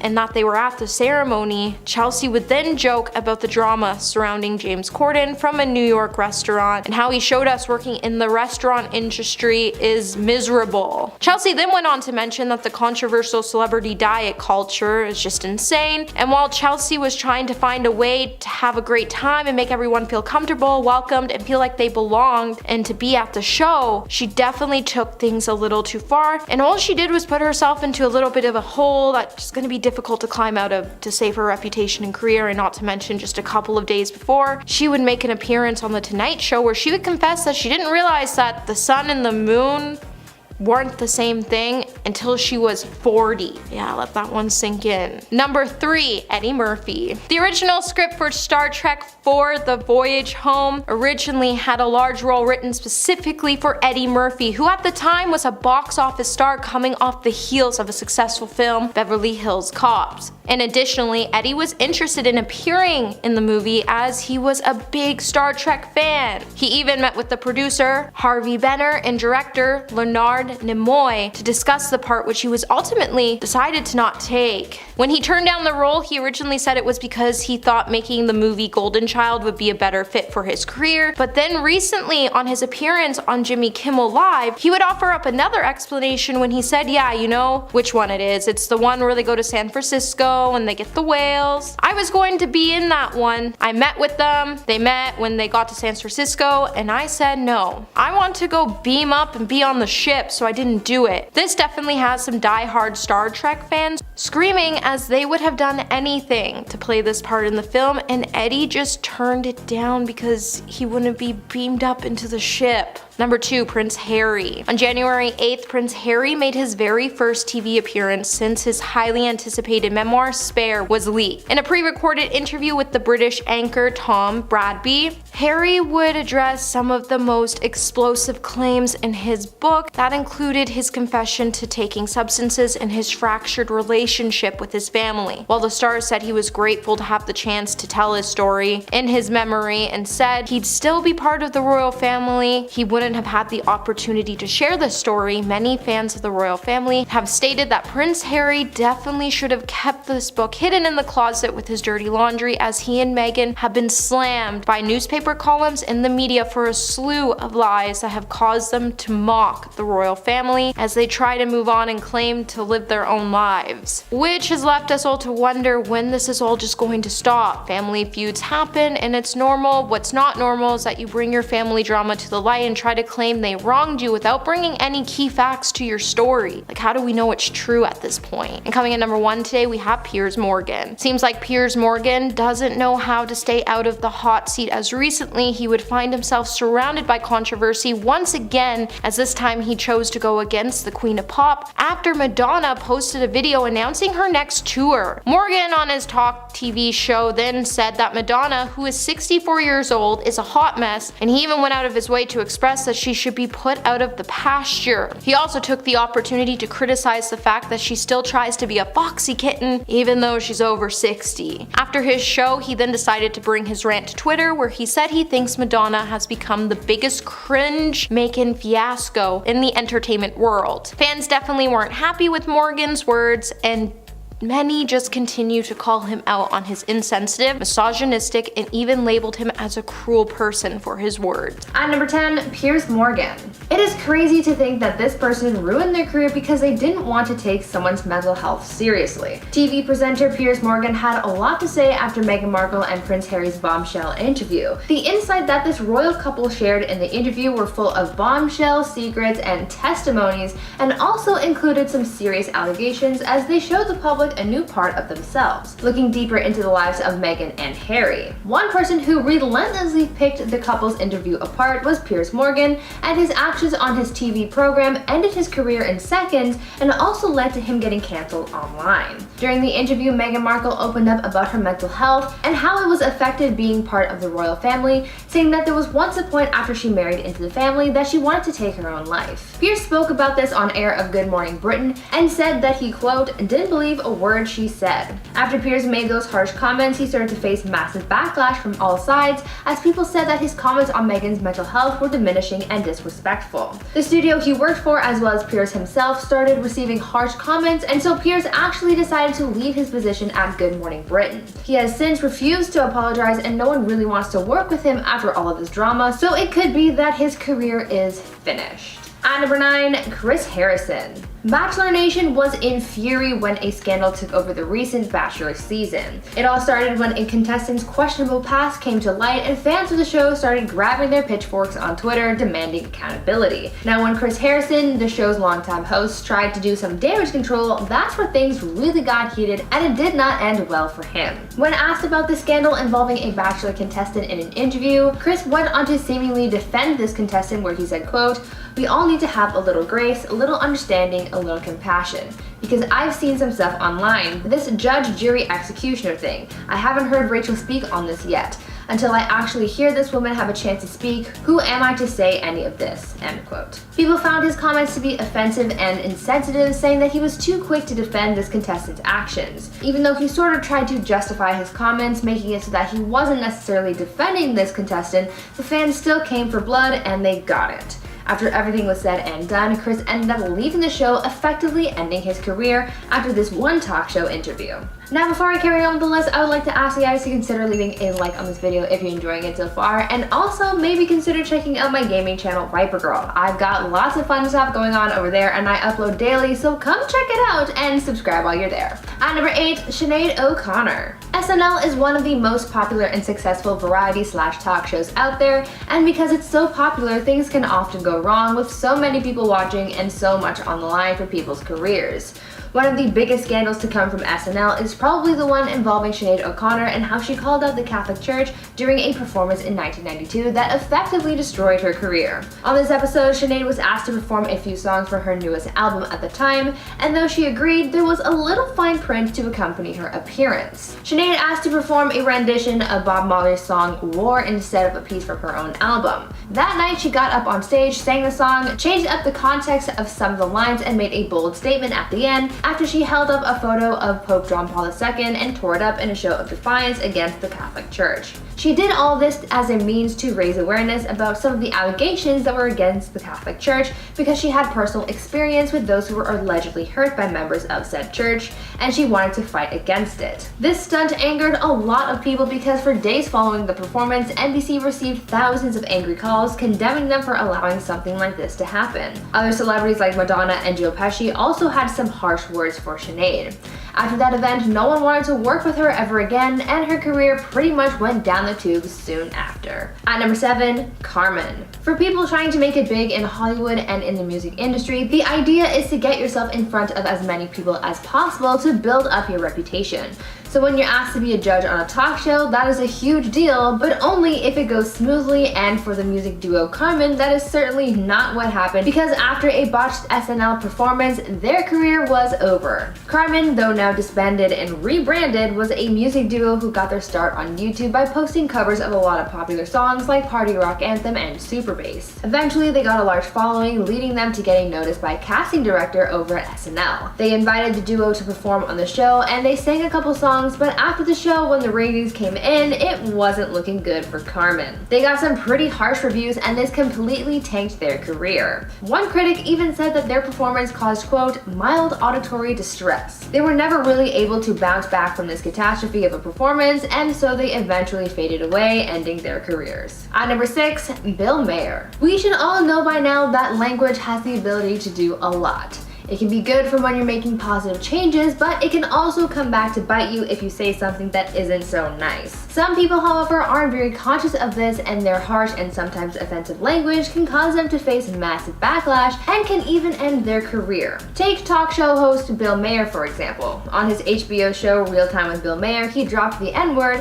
while talking to Senator Bill Sass, and as you could imagine, it did not end well for him. During his interview, the senator told Bill that he would like to invite him to Nebraska and, quote, have you work in the fields with us. To that, Bill replied, scoffing at the idea, saying, quote, I'm not a house N-word. After those words were uttered, the fury came from the public in condemning his use of that word.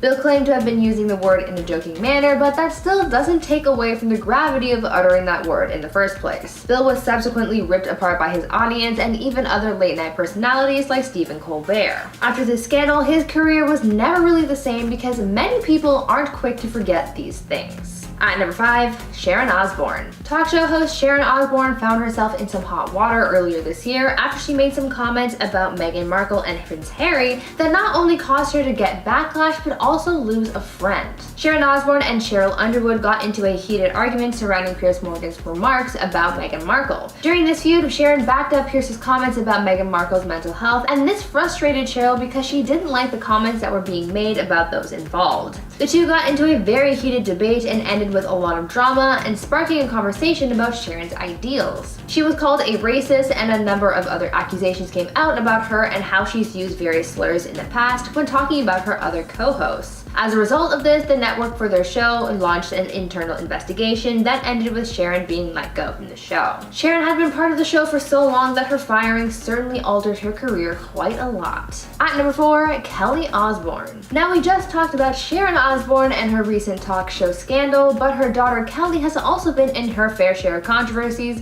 including one that also happened while on a talk show that kind of ruined her career. During an episode of The View, Kelly Osbourne really missed the mark while trying to clap back at Donald Trump, and even though she was trying to diss Trump, she ended up getting in enough trouble for herself. Just shortly before this episode aired, Donald Trump, who was at the time only a presidential nominee, was saying offensive things about the Latinx community and how he wanted to deport them. I am sure we are all too familiar with this whole concept. Well, in a very poor attempt at clapping back at Trump's racist comments, Kelly said, quote, "If you kick every Latino out of this country, then who's going to be cleaning your toilet, Donald Trump?" What Kelly was trying to do was defend the Latinx community, but rather than stand up for them, she ended up offending them even more, as her remarks were interpreted as saying that the Latinx community is only good for being housekeepers, as depicted in many racial stereotypes. After facing so much backlash and realizing the gravity of her words, Kelly issued an apology saying, quote, "I want to start by saying I always take responsibilities for my actions. In this particular case, I will take responsibility for my poor choice of words,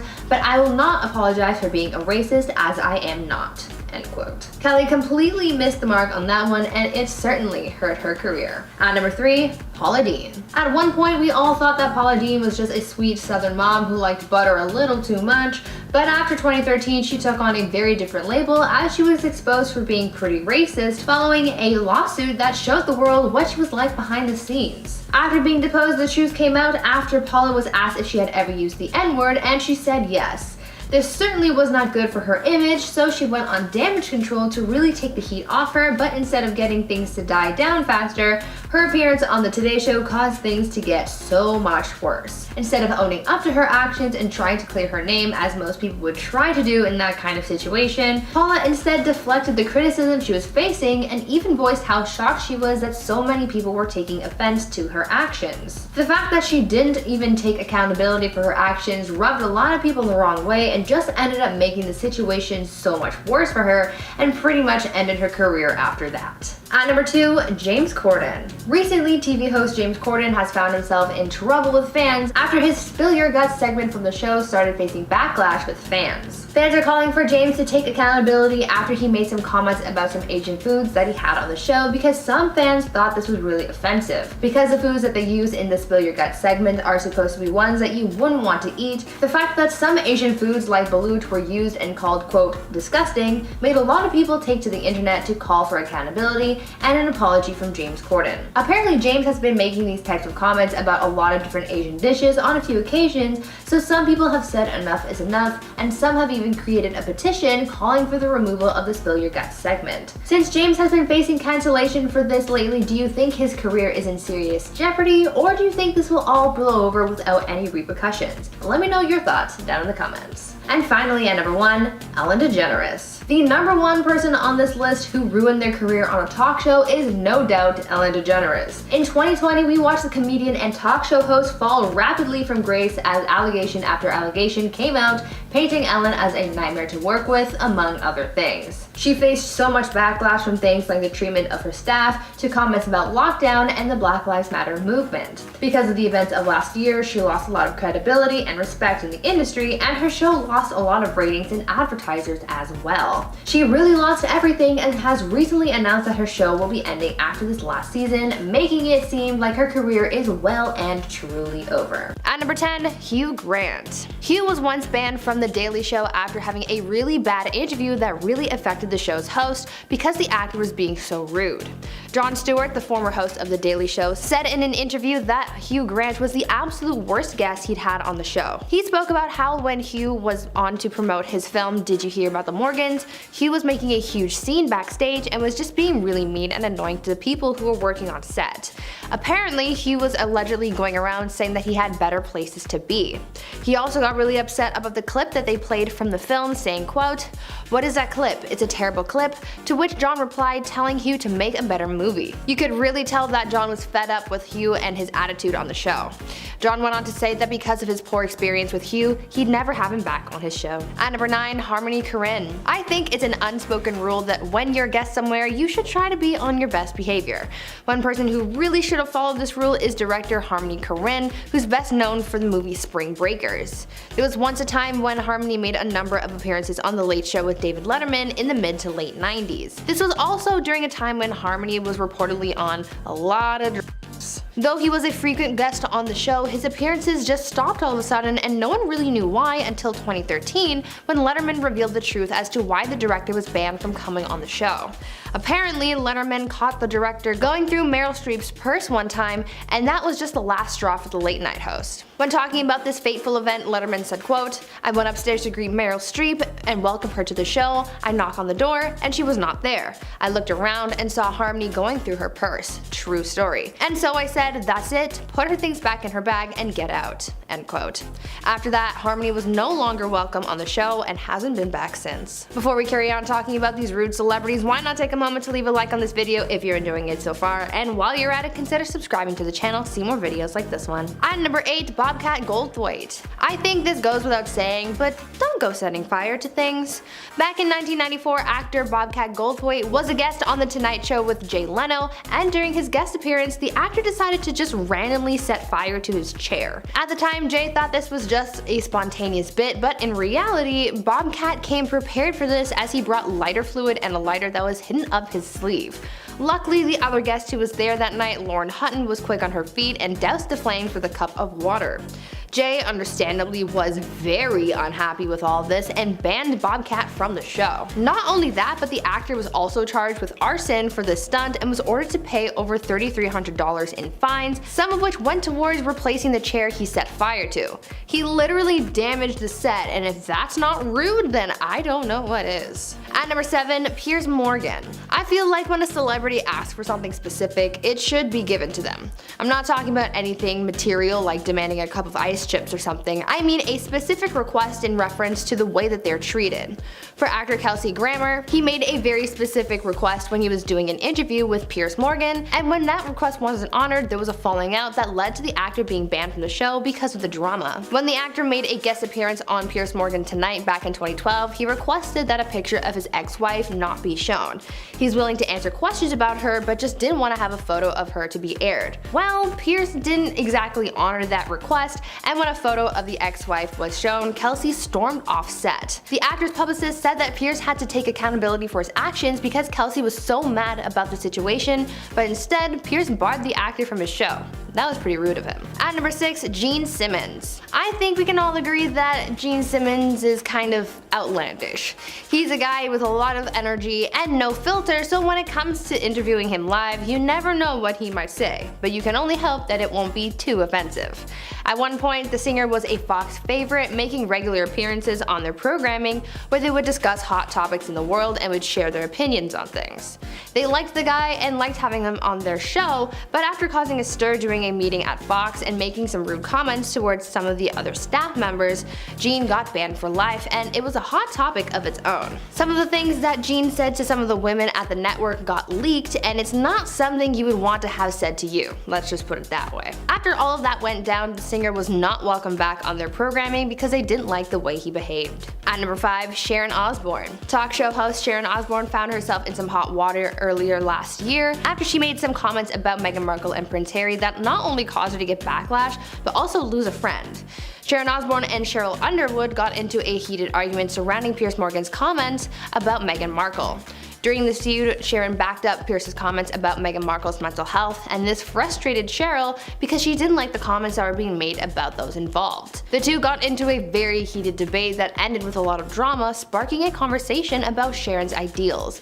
She was called a racist, and a number of other accusations came out about how she's used various slurs in the past when talking about her other co-hosts. As a result of this, the network for their show launched an internal investigation, and that ended with Sharon being let go from the show. At number 4, Kelly Osbourne. Now, we just talked about Sharon Osbourne and her talk show scandal, but her daughter Kelly has also been in her share of controversies, including one that happened while on a talk show that kind of ruined her career because of a rude comment that she made. During an episode of The View, Kelly Osbourne really missed the mark when trying to clap back at Donald Trump, even though she was trying to diss Trump, and ended up getting in enough trouble herself. Just shortly before this episode aired, Donald Trump, who was at the time only a presidential nominee, was saying offensive things about the Latinx community and how he wanted to deport them. I'm sure we're all familiar with this one. Well, in a very poor attempt at clapping back at Trump's racist comments, Kelly said, quote, "If you kick every Latina out of this country, then who's going to be cleaning your toilet, Donald Trump?" What Kelly was trying to do was defend the Latinx community, but rather than stand up for them, she ended up offending them even more, as her remarks were interpreted as saying that the Latinx community is only good for being housekeepers, as depicted in many racial stereotypes. After facing so much backlash and realizing the gravity of her words, Kelly issued an apology saying, quote, "I want to start by saying I always take responsibility for my actions. In this particular case, I will take responsibility for my poor choice of words, but I will not apologize for being a racist, as I am not." At number 3, James Corden. Recently, TV host James Corden found himself in some trouble with fans after his Spill Your Guts segment of his show started facing backlash. Fans were calling for James to take accountability after he made some comments about some Asian foods that he had on the show that some fans thought were offensive. Because the foods that they use in the Spill Your Guts segment are supposed to be ones that you wouldn't eat, the fact that some Asian foods like balut were used and called, quote, "disgusting," made a lot of people take to the internet to call for accountability and an apology from James Corden. Apparently, James had been making these types of comments about a lot of different Asian dishes on a few occasions, so some people have said enough is enough and even created a petition calling for the removal of the Spill Your Guts segment. At number 2, Mark Summers. When it comes to talk shows, sometimes you can never predict what's gonna happen. These shows are often used to catch up with a celebrity and just talk about life and whatnot, but sometimes these conversations can turn into brawls when the wrong thing is said, and this is pretty much what happened between Burt Reynolds and Mark Summers in 1994 when they were both guests on Jay Leno's talk show. The two men got into a heated brawl after some jokes were made that offended the both of them. Essentially, Mark Summers made a comment about how he was still married, while Burt at the time was going through a divorce, and it made Burt pretty upset. In retaliation, Burt threw some water at Mark, and that's what sparked the fight. It gets to the point where Jay Leno just can't keep the show together because his guests were fighting so much, and producers even went so far as to bring out pies for Mark and Burt to make it look like this fight was staged. After this, people got talking, and some people came to the conclusion that this brawl was uncalled for, and since Mark started it, he felt the most backlash. And finally, at number 1, Ellen. In late 2019, actress Dakota Johnson sat down for an interview with Ellen, and some people see this interview as the one that started this whole Ellen is mean scandal because of how rude Ellen was. During the interview, Ellen berated Dakota about the fact that she wasn't invited to Dakota's birthday party. People saw this whole debate as incredibly unnecessary, but the part that people loved the most was how Dakota shut Ellen down. When Ellen said that she was mad for not being invited to Dakota's birthday party, Dakota in response said, quote, "Actually no, that's not the truth, Ellen, you were invited. No, last time when I was on the show last year, you gave me a bunch of crap about not inviting you, but I didn't even know you wanted to be invited," end quote. Dakota was even backed up by one of the show's producers who reassured Ellen that she was invited and that she just didn't show up because at the time, she claimed that Dakota's Malibu party was, quote, "a little too far for her." Dakota shutting Ellen down and not being made to look like the bad guy Ellen intended was great for fans, and following Ellen's cancellation, fans started to realize just how rude Ellen was. In spot number 10 is the drama between Caitlyn Jenner and Ellen DeGeneres. It was back in 2015 when Caitlyn went on Ellen's show for an interview, and it ended with an ongoing feud between them. During the interview, Ellen asked her opinion on same-sex marriage, and Caitlyn said that there was a time in her life that she did not support it, but now she does. Ellen fired back immediately though, and made it seem like Caitlyn was saying that she does not support the LGBTQ+ community. The tension between them seemed to go past the show because Ellen talked about it on the Howard Stern show. She told Howard that Caitlyn was unfairly passing judgment about gay people and same-sex marriage. Caitlyn later came out with her side of the story and said she was not happy that Ellen painted her in that light. She claimed that she talked to Ellen on the phone prior to going on the show in the first place and that they already discussed her changing opinion on same-sex marriage. So when Ellen flipped the switch on her during the live interview, Caitlyn was really upset. Cruising into number 9 is the Wendy Williams lip drama. She caused a big stir online after she talked about the Golden Globes on her talk show. It was because she started making comments about the awards show and began talking about the Oscar-nominated actor Joaquin Phoenix. But while talking about him, she mocked the scar that he has above his lip. She said that when he shaves his mustache, he has a hairline fracture, and then she started demonstrating with her hand how his lip scar looks like a cleft lip. People were furious and said she was insensitive not only to the actor but also those who have cleft lips. Even Cher was furious and had a lot to say about it on Twitter. One of her tweets said an apology does not make up for what she did, and the other one said that she should be fired for making fun of something that is very painful for some people. Wendy did issue an apology following all the backlash, in case you're wondering, but is that enough? I don't know. She still has her job, so I guess so. In spot number 8, we have the time when Paris Hilton called out David Letterman. I did an entire list of celebrities who tried to warn us about David Letterman, so there is a handful of scandals that I could have used, but the one with Paris is what sparked the majority of them to be revealed in the first place. In 2020, Paris did a vulnerable documentary called This Is Paris, where she opened up about different times that she was belittled during interviews by other people in the industry, David being one of them. One video clip surfaced online showing him bugging her about her time in jail, which happened years before. He kept making very insensitive jokes about it, and even after she asked him to stop, he wouldn't. Paris revealed that he was purposely trying to humiliate her because he agreed not to bring up the jail thing before she even went on the show in the first place. After the clip went viral, a handful of other clips with different female celebrities surfaced, showing him belittling them and also being sexually inappropriate towards them. Taking over number 7 is Steve Harvey's note. He was making headlines in 2017 when a memo he sent off to his staff members was leaked online, showing him in a different light. People are used to seeing his very kind and goofy side, but apparently he is more entitled when he is off camera. The memo was sent from Harvey to his staff and basically told them all not to approach him. It said, "Do not come to my dressing room unless invited. Do not approach me while I'm in the makeup chair unless I ask to speak with you directly. Do not take offense to the new way of doing business." Turns out he was revamping things for season 5 of his show, and with a new crew, he wanted new rules. After the memo went viral, he decided to bail on the rap party for his own show. Probably because the staff all were terrified to even look at him. What do you guys think? Does he have a right to say that in a staff memo? Like, do you think it was too much? Do you think it's valid? Let me know. At number 6, we have James Corden facing backlash for allegedly being racist. This scandal caused a huge debate because some people felt he should be cancelled while others saw no issue with what he was doing. I will let you be your own judge. If you haven't seen his show, he does a segment called Spill Your Guts or Fill Your Guts. He fills the table with disgusting foods like cow tongue, different bugs, 1,000-year-old eggs, sardine smoothies, things like that. If his celebrity guest does not want to answer the question, they have to eat whatever is in front of them. He's been doing it for years, but this year he started taking heat after people said some of the foods that he refers to as disgusting are very common in Asian cultures. People said that the segment is culturally offensive and insensitive because many Asian Americans are consistently bullied and mocked for their native foods. James was quick to apologize though and be very understanding, saying that he will not do the segment and he will make appropriate changes to his show. We've made it halfway and we have Megyn Kelly vs. Jane Fonda. In September 2017, what started out as a normal interview led to some ongoing tension between these two ladies. They were having a normal interview which seemed to be going well until Megyn started asking Jane about aging and plastic surgery. It seemed to strike a nerve with her because she became irritated immediately and did not want to talk about it.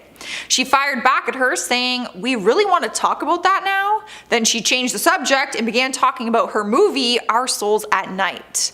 The interview just wasn't the same after that. You could feel like some awkward tension between them. Jane later joked about it months later on the Today Show, and Megan replied by saying the actress is fixated on the exchange and said it was part of Jane's poor me routine. Things just seemed to get even worse from there. Just went on a spiral and a rant, and it's just not good. Rolling into spot number 4, we have Sharon Osbourne gets fired. Well, she was forced to step away, so you could say she kind of quit. Things turned sour quick when she went on the show and defended Piers Morgan, who gave his opinion about Meghan Markle's big interview regarding the royal family. His opinion was that he didn't believe Meghan's very serious claims. Sharon defended him, saying that he has a right to speak about his views and opinion, but that just caused issues for her because it came off like she was kind of agreeing with him. She tried to defend herself, but it ended up turning into a very heated argument between her and one of her other show hosts. The show had to cut to commercial and bleep out a bunch of F-bombs because the fight got so intense. The show was on a hiatus before it was announced that they would be moving forward without her.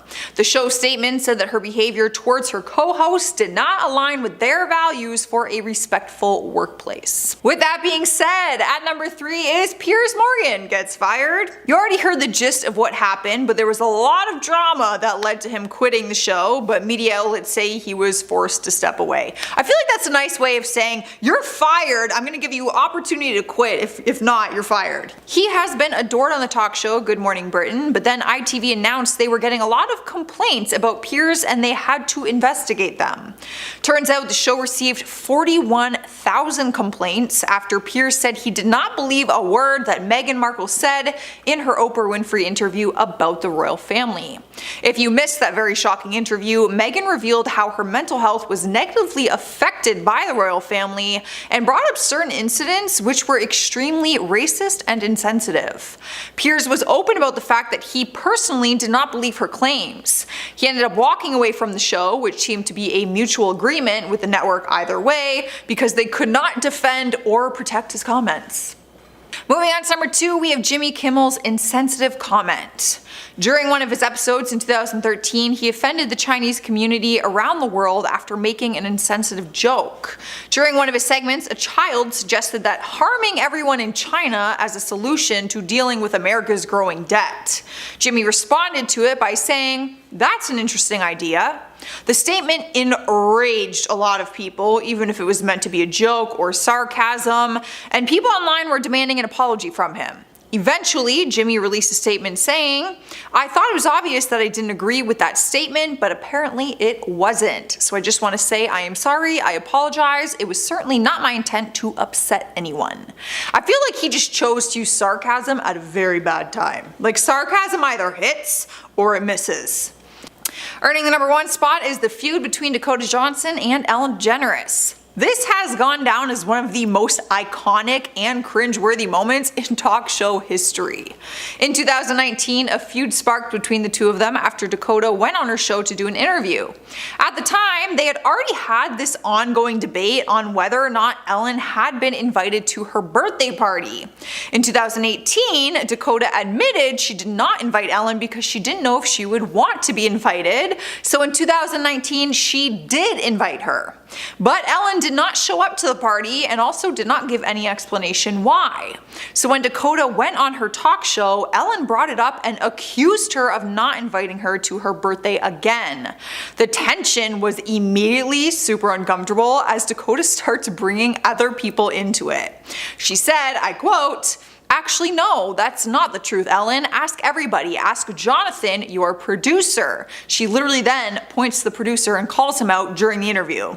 The producer revealed that she was in fact invited, and then it was super awkward because Ellen didn't even say why she didn't go, and then the audience just had to sit there and watch the whole thing unfold. Number 10, Mike Tyson. It's hard to pick just one Mike Tyson meltdown, so let's talk about all of them. He got his start in the world of professional boxing in the early 80s, but as the years went by, more and more controversies came to light. This is probably why he has such a troubled history with interviewers. In the mid-90s, he was speaking with a news anchor for Channel 5 News when he became annoyed at the line of questioning, suggesting that his recent 6-month hiatus may threaten his ability to box. Mike said, "F you," and a few other things that I'm not allowed to quote. But that wasn't even close to the level of fury that this dude is capable of. During a press tour for his latest bout in the early 2000s, he was wrapping up an interview when he lashed out at a fan in the crowd and started hurling insults at him left and right, calling them the British word for cancer sticks. The clip became viral overnight and placed his career even further into jeopardy than it already was. But he finally drove that last nail into the coffin on CP24's Breakfast Television after somehow maintaining enough relevance to get a one-man show. Mike was sitting down with host Nathan Downer to promote the show when the interview took a hard left and went from "So what's this thing about?" to "So should you even be allowed on stage, you gross man?" It's not exactly what the interviewer said, but apparently that is exactly what Mike heard. He stopped answering the questions honestly and instead started responding with sarcastic insults and more F words and several threats towards the anchor. Seriously, whoever keeps letting that guy on camera really needs to stop. Number 9.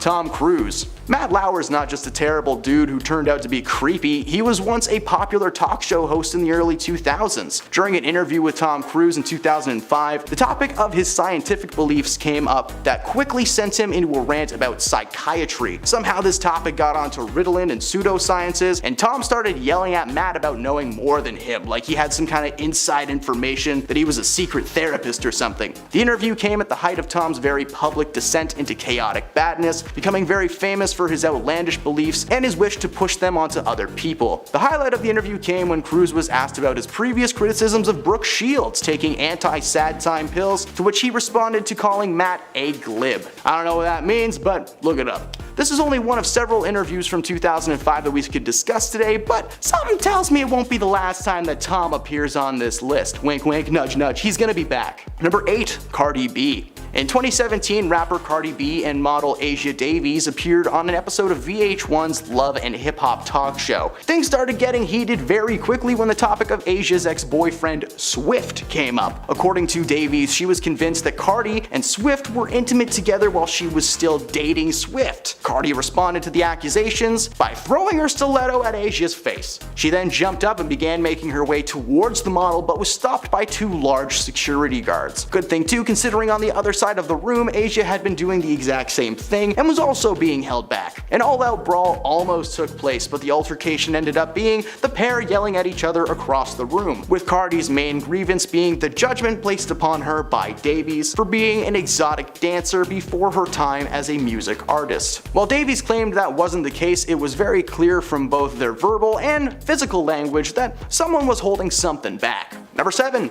Quentin Tarantino. While doing press for his latest masterpiece Django Unchained in 2013, critically acclaimed director Quentin Tarantino was involved in a very confrontational interview with Channel 4 news anchor Krishnan Guru Murthy. The interview was intended to be a bit of press for the project, but it quickly turned into a small profile piece on Quentin, with Krishnan asking him about several topics not related to the movie. He asked about Quentin's opinion on the backlash the project seemed to be receiving, before moving on to a broader subject on why he seems to enjoy putting so many graphic scenes in his movies. This is the moment that he snaps. Not only has he answered that question several times in the past, it literally had nothing to do with what he was brought on the show to discuss. Refusing to answer the question, Tarantino tells Krishnan that he is shutting his butt down. He had been nothing but accommodating up until that point, reacting fairly well to some of the more sensitive questions that he was asking, but he went too far and the director let this man have it. This wasn't the only time that Krishnan has caused a celebrity to lose their cool. A few years ago, he was interviewing Robert Downey Jr. about Age of Ultron when he once again went off script and asked him about his dark past rather than the project that he was promoting. This made Robert quickly stand up and thank him, remove his mic, and just walk away. Seriously, this dude needs to stop being put on camera. Number 6. Kanye West. Kanye was slowly going mad in the eyes of the public way back in 2010. As the years went by, he's made more and more TV appearances, but it wasn't until 2018 where his political beliefs got him heated on Jimmy Kimmel. When Jimmy asked Kanye how he felt about the response to his decree that he was all for President at the time Donald Trump, which was largely criticized, he defended his statements by claiming that he did not have to conform to some united mindset and that he was a little bit upset at the backlash, but that a part of him kind of enjoyed the hate. He then suggested the world was in a simulation, claiming that the world is just filled with unpaid actors. The over 20-minute interview was filled with metaphors, the concept of love, and a comparison to the Son of God. This interview was only a short time after his anti-Semitic tweets were circulating the internet. Ye even makes a joke about the anxiety of asking his publicist to appear on the show. He was fairly calm in his delivery of his opinions, but he made sure his opinions were known. Number 5. Steve-O. Steve was once a world-famous stuntman whose journey to sobriety is truly inspirational. Unfortunately, in his early years of fame, Steve was known for having a sweet tooth for illegal substances. This made him an excellent guest on late-night talk shows. Host of On Too Late, Adam Carolla, found out the hard way that you should never encourage Steve to do anything before he gets on camera. During one late-night appearance in the mid-2000s, the host is definitely on a few things. The host suggested that he had a few adult beverages in preparation for a game, but his speech is slurred beyond comprehension other than the B word being hurled at the audience over and over again. You know, the one that rhymes with snitch. He then begins to tell the host that he loves him, but he will end his life right there, and then he sloppily hugs Adam before trying to flip his chair with him inside of it. His issue with substances was very well documented throughout the years, but this late night appearance will forever live rent-free in my skull. Thankfully, as I mentioned, he won this battle and he's currently 15 years sober now, spending most of his time running a podcast with Adam. I have so much respect for this guy. He went from to, okay, let's hear a word from today's sponsor, Kombucha Kings. Number 4. Bobcat Goldthwait. Allow me to start this entry with an impression of Bobcat Goldthwait smelling something he likes. Thank you. Bobcat may not be much of an actor these days, but in the 80s and the 90s, he was dominating the film and comedy scene. His zany brand of over-the-top, high-energy performance was well received by any and all who saw him. I can still hear his voice echoing in my skull whenever I think of Police Academy. In 1994, comedian Arsenio Hall invited his longtime buddy Bobcat onto his talk show, which unfortunately was in its final days on air. When Bobcat heard the cancellation, he decided to send a message to the big brains that made the decision. He spray paints the word Paramount on the wall behind him, throws furniture around, breaks TV screens, all while Arsenio just kinda sits back and laughs. When they returned from commercial, the set was in ruins. Despite that though, Arsenio joked, saying, the worst part is I have to pretend like I'm mad at him. Joke's on him, that wasn't the only talk show meltdown that he's partaken in. A few years after this, Bobcat set a chair on fire on Jay Leno's show. For no reason, just for fun. Like he was standing there just going, oh, fire, yeah.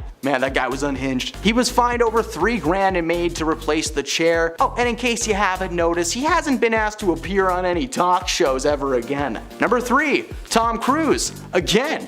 I told you he'd be back. Returning for another round on our list, you don't think we'd forget about Oprah, did you? Following the announcement that he got engaged to Katie Holmes in the early 2000s, Tom appeared on an episode of The Oprah Winfrey Show that has gone down in history as one of the most chaotic TV interviews of all time. From the moment he steps on the stage, things just begin to go horribly wrong. He throws his arms up in the air, he rubs Oprah's shoulders like she's got a stain that he just won't come out. Tom jumped on her couch, he grabbed her hands over and over, she couldn't even get the questions that she had out. Eventually Oprah was like, whatever, just bring Katie out, and the cameras followed Tom as he ran around the studio trying to find her like he was a nature guy running through a jungle with his camera crew behind him. The moment cemented Tom as a man with many hidden personalities. While it has not affected his work as an actor per se, ever since that day whenever he's brought in for press or any kind of interview, all entrances and exits must be locked at all times. Number 2, Crispin Glover. Crispin may not be very active in the Hollywood mainstream these days, but he has most certainly been in some of your top 10 favorite flicks. Being featured in movies like Charlie's Angels and Back to the Future, Crispin was always considered to be an eccentric man both on and off camera. In 1987, he made one of the most notorious appearances in late night television history, history. He was a guest on the Late Night Show with David Letterman and was supposed to promote a new indie flick called River's Edge. Instead, he delivered one of the most bizarre interviews of all time without any clear reason why. Many have speculated over the years that this was a staged bit, but nobody has ever actually confirmed that story. From the moment Crispin is brought on set, he seems to be distressed. He wore strange clothes, including black platform shoes, and instead of answering questions about the project, he decided to rant about his portrayal by the media, literally pulling out press clips and quoting them on the air. He claimed people thought that he was weak,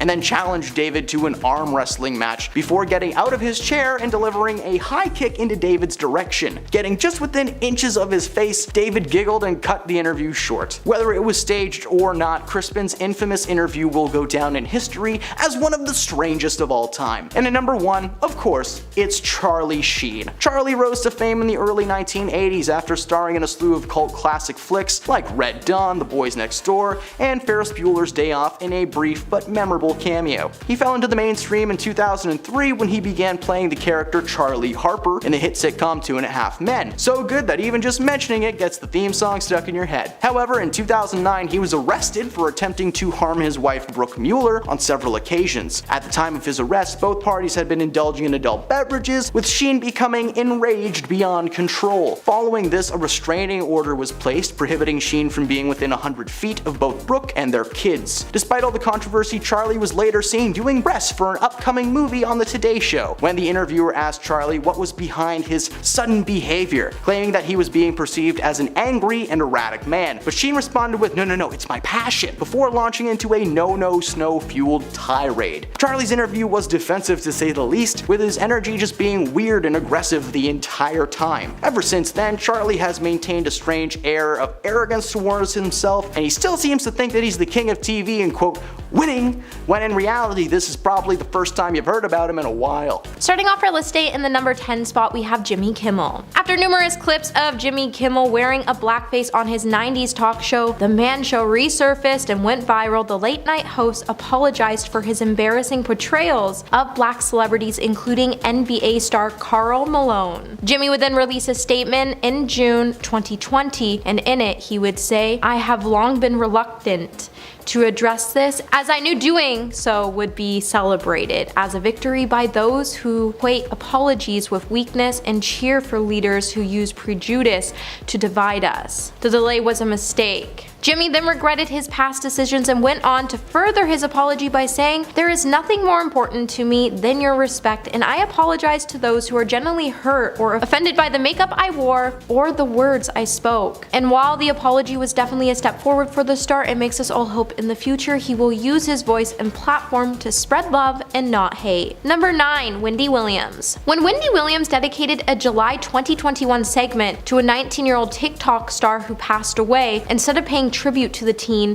she took a different approach. And it almost seemed like she was turning the TikTok star's passing into a joke. In the segment, she even went on to say, "I have no idea who this is. Neither does one person in the building." If things couldn't get any more worse, she then also turned to the crowd to note, "He's got more followers than me, 2.5 million, before bragging that she had more Instagram followers than him. His mother, Chanel Clark, who was actually watching the show at the time, but then later turned to Philadelphia's CBS3 to share with the media outlet that she didn't appreciate Wendy's commentary when she said, "Like as a mother, Wendy Williams, how dare you?" She then went on to note that she found the whole episode just to be rather disrespectful in general. Hey everyone, I really hope you're enjoying this video so far. If so, don't forget to give this video a thumbs up and subscribe to the channel so you never have to miss out on what I might just cover next. And trust me, you don't want to miss out on the next video because it has some serious tea in it. Number 8, Ellen DeGeneres. When the Ellen DeGeneres show was under investigation in the summer of 2020, the world would come to learn that not just one former staff member but multiple former staff members accused Ellen of creating a toxic workplace environment. Trying to cover up all of the commotion surrounding all of the rumors that were being leaked, Ellen would then later send her team a lengthy memo where she would apologize to her former staff members for making them feel uncomfortable, and she even went on to promise that going forward, things were going to change so that everybody could feel safe unsafe while working in the studio. While many of her celebrity friends, including Katy Perry and Kevin Hart, came out to defend the star, others like Brad Garrett and Leah Thompson claimed they had heard about the negative experiences. Warner Media would then be forced to launch an investigation into the show in July of 2020, shortly before filming resumed. And after the investigation was completed, they decided it would be best to end Ellen's show. And it was truly sad, as there were so many moments on the show that made us all smile and hope for the best. Number 7. Jimmy Fallon. Back in 2016, Jimmy Fallon decided he was going to sit down for an interview with the then presidential candidate Donald Trump. And with the interview failing miserably, the Tonight Show host would find himself being heavily criticized. Many viewers then started to blame the talk show host for everything from normalizing Trump enough to get him elected, or even having Trump's ratings decline. But in another reflection on the moment, even Jimmy has now admitted that he did screw up. In an interview for Awards Chatter, which is a podcast made by The Hollywood Reporter, Fallon expressed his regret about ruffling Trump's hair on the show when he said, "I'm sorry, I don't want to make anyone angry. I never do and I never will. It's all in the fun of the show. I made a mistake. I'm sorry if I made anyone mad. And looking back, I wouldn't do it again." But I mean, the way he rubbed Donald's hair really made him look like this cute little golden retriever puppy, and Donald was really enjoying the process. Number 6. Joy and Meghan McCain. When it comes to the View host, we all know they're known for butting their heads over difficult political views. However, when Joy decided to make an offhand remark about not missing Meghan McCain while she was on maternity leave, it would cause the Arizona native to leave the show behind for good after being on the show for 4 years. During a heated exchange on an episode in January 2021, Meghan would tease Joy for her remarks by saying, "You missed me so much when I was on maternity leave." Joy then quickly responded to Meghan's statement by saying, I did not miss you. 0. Later, Meghan would then sit down for an interview with Variety before her August 2021 exit,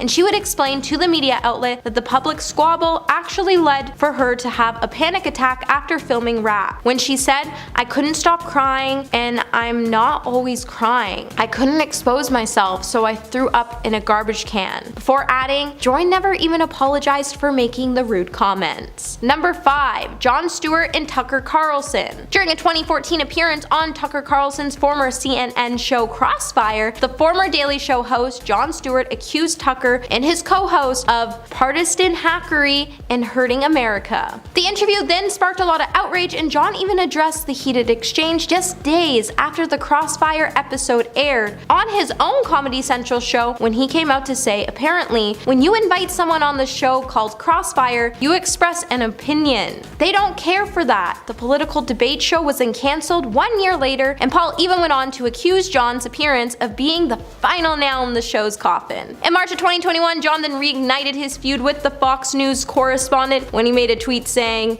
"It's high time I apologize. I never should have lumped you in with that terrible, terrible person." Number 4. Alec Baldwin. At one point in time, Alec Baldwin had his own talk show. Well, that was until he made one pretty questionable move. Alec's MSNBC show would then end up being cancelled in November 2013 after the famously outspoken 30 Rock actor started to make headlines after he offended the LGBTQ+ community with a slur while he was in New York City. Feeling ashamed for everything he said after taking the time to reflect and learn about the hurt he caused, he would then come forward with an apology, and with his apology, he would say, "Words are important. I understand that, and I will choose mine with great care going forward. What I said and did this week, as I was trying to protect my family, was offensive and unacceptable." Number 3. Whoopi Goldberg. So we all know Whoopi Goldberg's show has always been pretty controversial, but I think we were all shocked after she made some pretty concerning comments about history, because the star made some hurtful anti-Semitic remarks and directed them towards the Jewish community. Kim Godwin, the president at ABC, would then come forward in a statement and say, effective immediately, I am suspending Whoopi Goldberg for 2 weeks for her wrong and hurtful comment. While Whoopi has apologized, I've asked her to take the time to reflect and learn about the impact of her comment. The entire ABC News organization stands in solidarity with our Jewish colleagues, friends, family, and communities.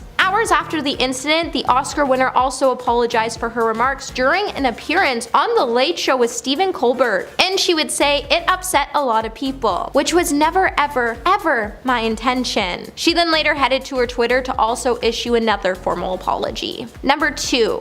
Sharon Osbourne. The talk show host Sharon Osbourne once made headlines back in November 2013 when she slammed all the ladies on the show after she made an appearance on the Arsenio Hall show. Even though the star tried to claim that she was actually a really big fan of Barbara Walker's and that she even idolizes her for the rest of the hosts on The View, she went on to throw some major shade at them when she pretty much said they could all go F themselves. After being criticized by fans, Sharon would then come out to apologize for her remarks, and she would tell all her fans she didn't want to come off as mean as she was, and that she was only trying to be funny. Then she went on to note that she actually had a lot of respect for all women, and that she wasn't really responsible for anything she says as she's just a loose cannon. But I mean, sometimes funny is just not funny. Number 1. Megyn Kelly. So back in October of 2018, Megyn Kelly would come under fire after her name started to hit the headlines, after the star tried to defend why she was wearing blackface makeup while she was celebrating Halloween. Instead of issuing an apology, Megyn would head to her morning show to talk about the incident, and during the episode she would say, "When I was a kid, it was okay, just as long as you were dressing as a character." Megyn would then be forced to apologize in an email to her staff members, and later she even read a similar statement on air to apologize to all of the viewers on her show and her fans and to the United States. In the end, US would actually end up confirming 2 days later on that NBC actually cancelled the Megyn Kelly Today in the wake of all the controversy. Number 10. Clive Anderson. It's important to note that while all late night hosts do work hard to remember what projects every single one of their guests is promoting, they can easily get mixed up from time to time, and that's exactly what brought forth one of the most awkward encounters in UK TV history. When the Bee Gees appeared on Clive Anderson's All Talk in 1997, they grew so tired of his continuous jokes about their music that they infamously just got up and walked off set. As a poor attempt at humor, the host made remarks about the group's appearance and said that he thought the band were sisters rather than brothers, and that only his dog loves their high-pitched music. But the big turning point came when Anderson said that the band will always be Les Tossers to me, and you could literally see Barry Gibb's face begin to darken. To make matters worse, when the singer tried to talk about a song that he had written earlier in his career, saying he had forgotten that one. Clearly not loving the atmosphere, Barry became sarcastic and said, "We're getting on like a storm, aren't we, Clive?" before getting up on his feet and cursing at the host. He got up and left, and after even more awkwardness, the other two eventually did the same. Number 9. Katie Couric. In 2014, the television personality invited trans model Carmen Carrera to appear on her talk show Katie. After Carmen discussed her modeling career, Couric began asking her really invasive questions about her transition, like, was the whole process painful physically for you? And your private parts are different now, aren't they? As the questions were becoming increasingly personal and insensitive, Carmen finally decided to say something. Quote, "I don't want to talk about it because it's really personal. I'd rather talk about my modeling stuff. I'd rather talk about being in W and maybe being in Italian Vogue and doing fun stuff and showing people that after the transition, there's still life to live." It was actually a great opportunity for Carmen to demonstrate that she is more than her transition, and that being trans is not the most interesting thing about her. For her part, Couric received some pretty intense backlash for her line of questioning, especially when Orange is the New Black star Laverne Cox appeared on the show and told the host that she was objectifying Carmen. It wasn't until 2017 that Couric revealed that she had the opportunity to cut the segment out of the interview altogether, but decided to keep it in as an educational moment for her audience. So she definitely learned something from the experience. Number 8. Jessica Simpson. Of all the celebrity talk show fails, this one is easily one of the messiest and the hardest to watch. When the singer appeared on the Ellen DeGeneres show in 2017, it quickly became clear that she had had one too many. Jessica slurred her words and fumbled over a range of topics, including the length of her marriage to Eric Johnson, which she said she couldn't remember, and then started talking about contraception, saying, "We got an IUD, nothing's going to get into that uterus." And when Ellen asked her about whether she was expanding her billion-dollar business, Jessica started rambling about vitamins and B12 energy. When asked if she's making more music, she claimed that she is, but she struggled to remember just how many songs she actually has. Quote, I probably have about 38 or maybe 36 or 39, and Ellen said bluntly, you don't have 38 songs. It really wasn't until 2020 that the singer addressed the incident in her tell-all memoir called Open Book, when she admitted to having drank before going on air. She claims that she's still so embarrassed by her behavior that she can't bring herself to watch the interview almost 3 years later because it was a weak moment for her and she said she wasn't in the right place. But in recent years, she seems to be doing a whole lot better. Number 7. Harry Belafonte. This one is truly hilarious. The singer appeared on Eyewitness News to promote a documentary made about himself named Sing Your Song. But what viewers got out of the interview was a laugh, all because Harry was fast asleep when the anchor tried to speak with him. Eventually, the newscaster Layla Santiago ended up shouting at him, saying, this is your wake-up call. He's meditating, he's taking a little nap, which caused all 3 newscasters on the show to erupt in laughter. His publicist later told the station that it was a technical glitch and that his earpiece wasn't working, so he decided to take the time to meditate before the interview. His publicist added that Mr. Belafonte is 84 years young, but sharper and more awake than most who have been interviewing him. Maybe the world would be a better place if more people took a moment to meditate. But in Belafonte's defense, it was probably pretty early in the morning during a time of filming. Whatever happened, the clip, which was from 10 years ago, only recently went viral after it was used to create a deepfake footage of President Biden dozing off while being live on air. Number 6. Dua Lipa. At first, the interview seemed to be going really well until some awkward questions were asked by Dua Lipa that made everyone watching pretty uncomfortable. During an episode of The Tonight Show with Jimmy Fallon, Dua was guest hosting and she accidentally referred to Gwen Stefani's partner at the time, Blake Shelton, as her husband when they were not married. She started off the friendly conversation by saying, so I heard that you've been spending quarantine with your husband Blake Shelton at the ranch in Oklahoma. Who else was with you? How was that? But after a little silence, Gwen just replied by saying, well, he's not my husband. But that sounded cool when you said that. But what really fixed this moment is the fact that after 5 years together, Gwen Stefani and Blake Shelton did go on to get married. What's even funnier is that she posted about the engagement on Instagram, and Dua Lipa actually commented on the news by referencing the cringy moment and wrote, I guess our little interview aged well. Congratulations, best news. But whether or not Jimmy Fallon regretted having her on as a guest judge is something that still remains to be seen. Number 5. Katy Perry. Katy Perry's 2017 interview with Ellen DeGeneres is a disaster from start to finish, and they're both partially to blame, although for different reasons. Things grew awkward really fast when Ellen forgot that Katy had once been married to Russell Brand. During a game of Will You Parry Me, a game where the singer was asked which celebrity crush she found more attractive, Katy said, do I have to get married again? After a pause, Ellen looked genuinely confused and she just said, you are not married? To which Katy said, I was, when I was 25. Remember you gave me some wedding gifts on the show? When the moment was becoming a little too embarrassing for the singer, she began making scissor motions, telling Ellen to cut this part of the interview out. But it only got worse from then on as Ellen launched into the game, which made a slightly unhinged Katy pick between Harry Styles, Chris Martin, and Leonardo DiCaprio. But she got a little too honest and said, what if I've already kissed a bunch of these people? The whole episode led to speculations that Katy was tipsy during filming, but we'll never really know the truth. Number 4. Kourtney Kardashian. For the Keeping Up with the Kardashian star, one of the biggest live TV fails came with her interview in 2016, just weeks after Kim Kardashian's horrific Paris robbery ordeal. Shortly afterwards, Kourtney appeared on Australian program The Today Show to talk about her latest project, before the hosts attempted to turn the conversation towards Kim. Quote, we're very sympathetic and horrified, so we were wondering, how is everyone going? How is Kim doing? Kourtney looked really frustrated and just said,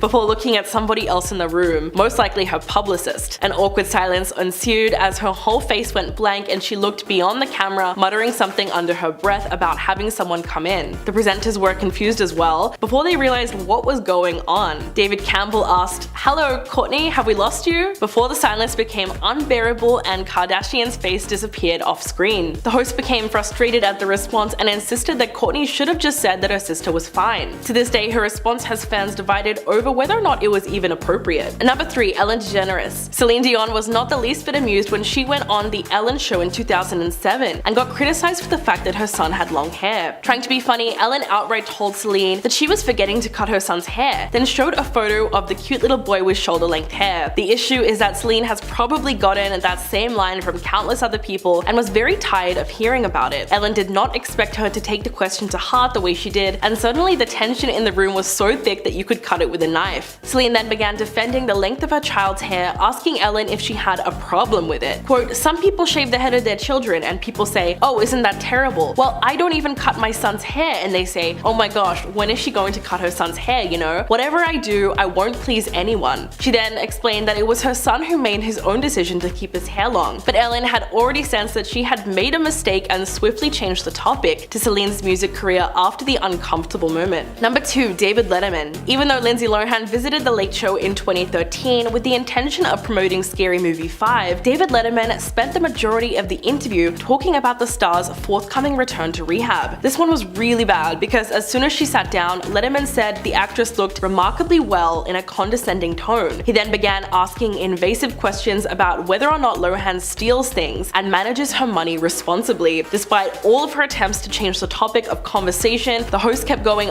back to the question of rehab, like when was she gonna go, why was she going, and how long she planned to stay there. Eventually, the actress became frustrated and just said that they didn't discuss this in the pre-interview, while asking Letterman to focus on the positive. But even though she was clearly uncomfortable, he once again brought it up, and so by the end of the conversation, Lohan was literally in tears. The interview resurfaced online last year and has since sparked a wave of backlash against the veteran talk show host, who, in all fairness, has a pretty problematic history when it comes to making women uncomfortable on his show. Number 1, Cardi B. This one really takes the cake. On the after show of Love and Hip Hop New York, host Nina Parker asked cast member Asia Davies a question about her relationship with fellow co-star and ex-Swift, but before Asia could respond, Cardi sent a heel flying in Asia's direction, a signature move that we all know way too well. Cardi then demanded that Asia admit that she had an issue with her. Quote, "You judged me because I was a stripper, say the truth." It was immediately clear why the two had been positioned so far away. After trash talking her for a little bit, the artist was ready to throw down again with Asia. In fact, Cardi needed a whole team to keep her from laying hands on her rival. But the rapper may have been right in the situation because Swift admitted that Asia did not respect Cardi because of her past. He allegedly had to explain to her several times that she was no longer a stripper, and she's moved on from that and is making music now. So when Asia refused to answer the question about why she didn't give Cardi a chance, her rival went into full attack mode. And what ensued is the televised disaster that you can still watch to this day.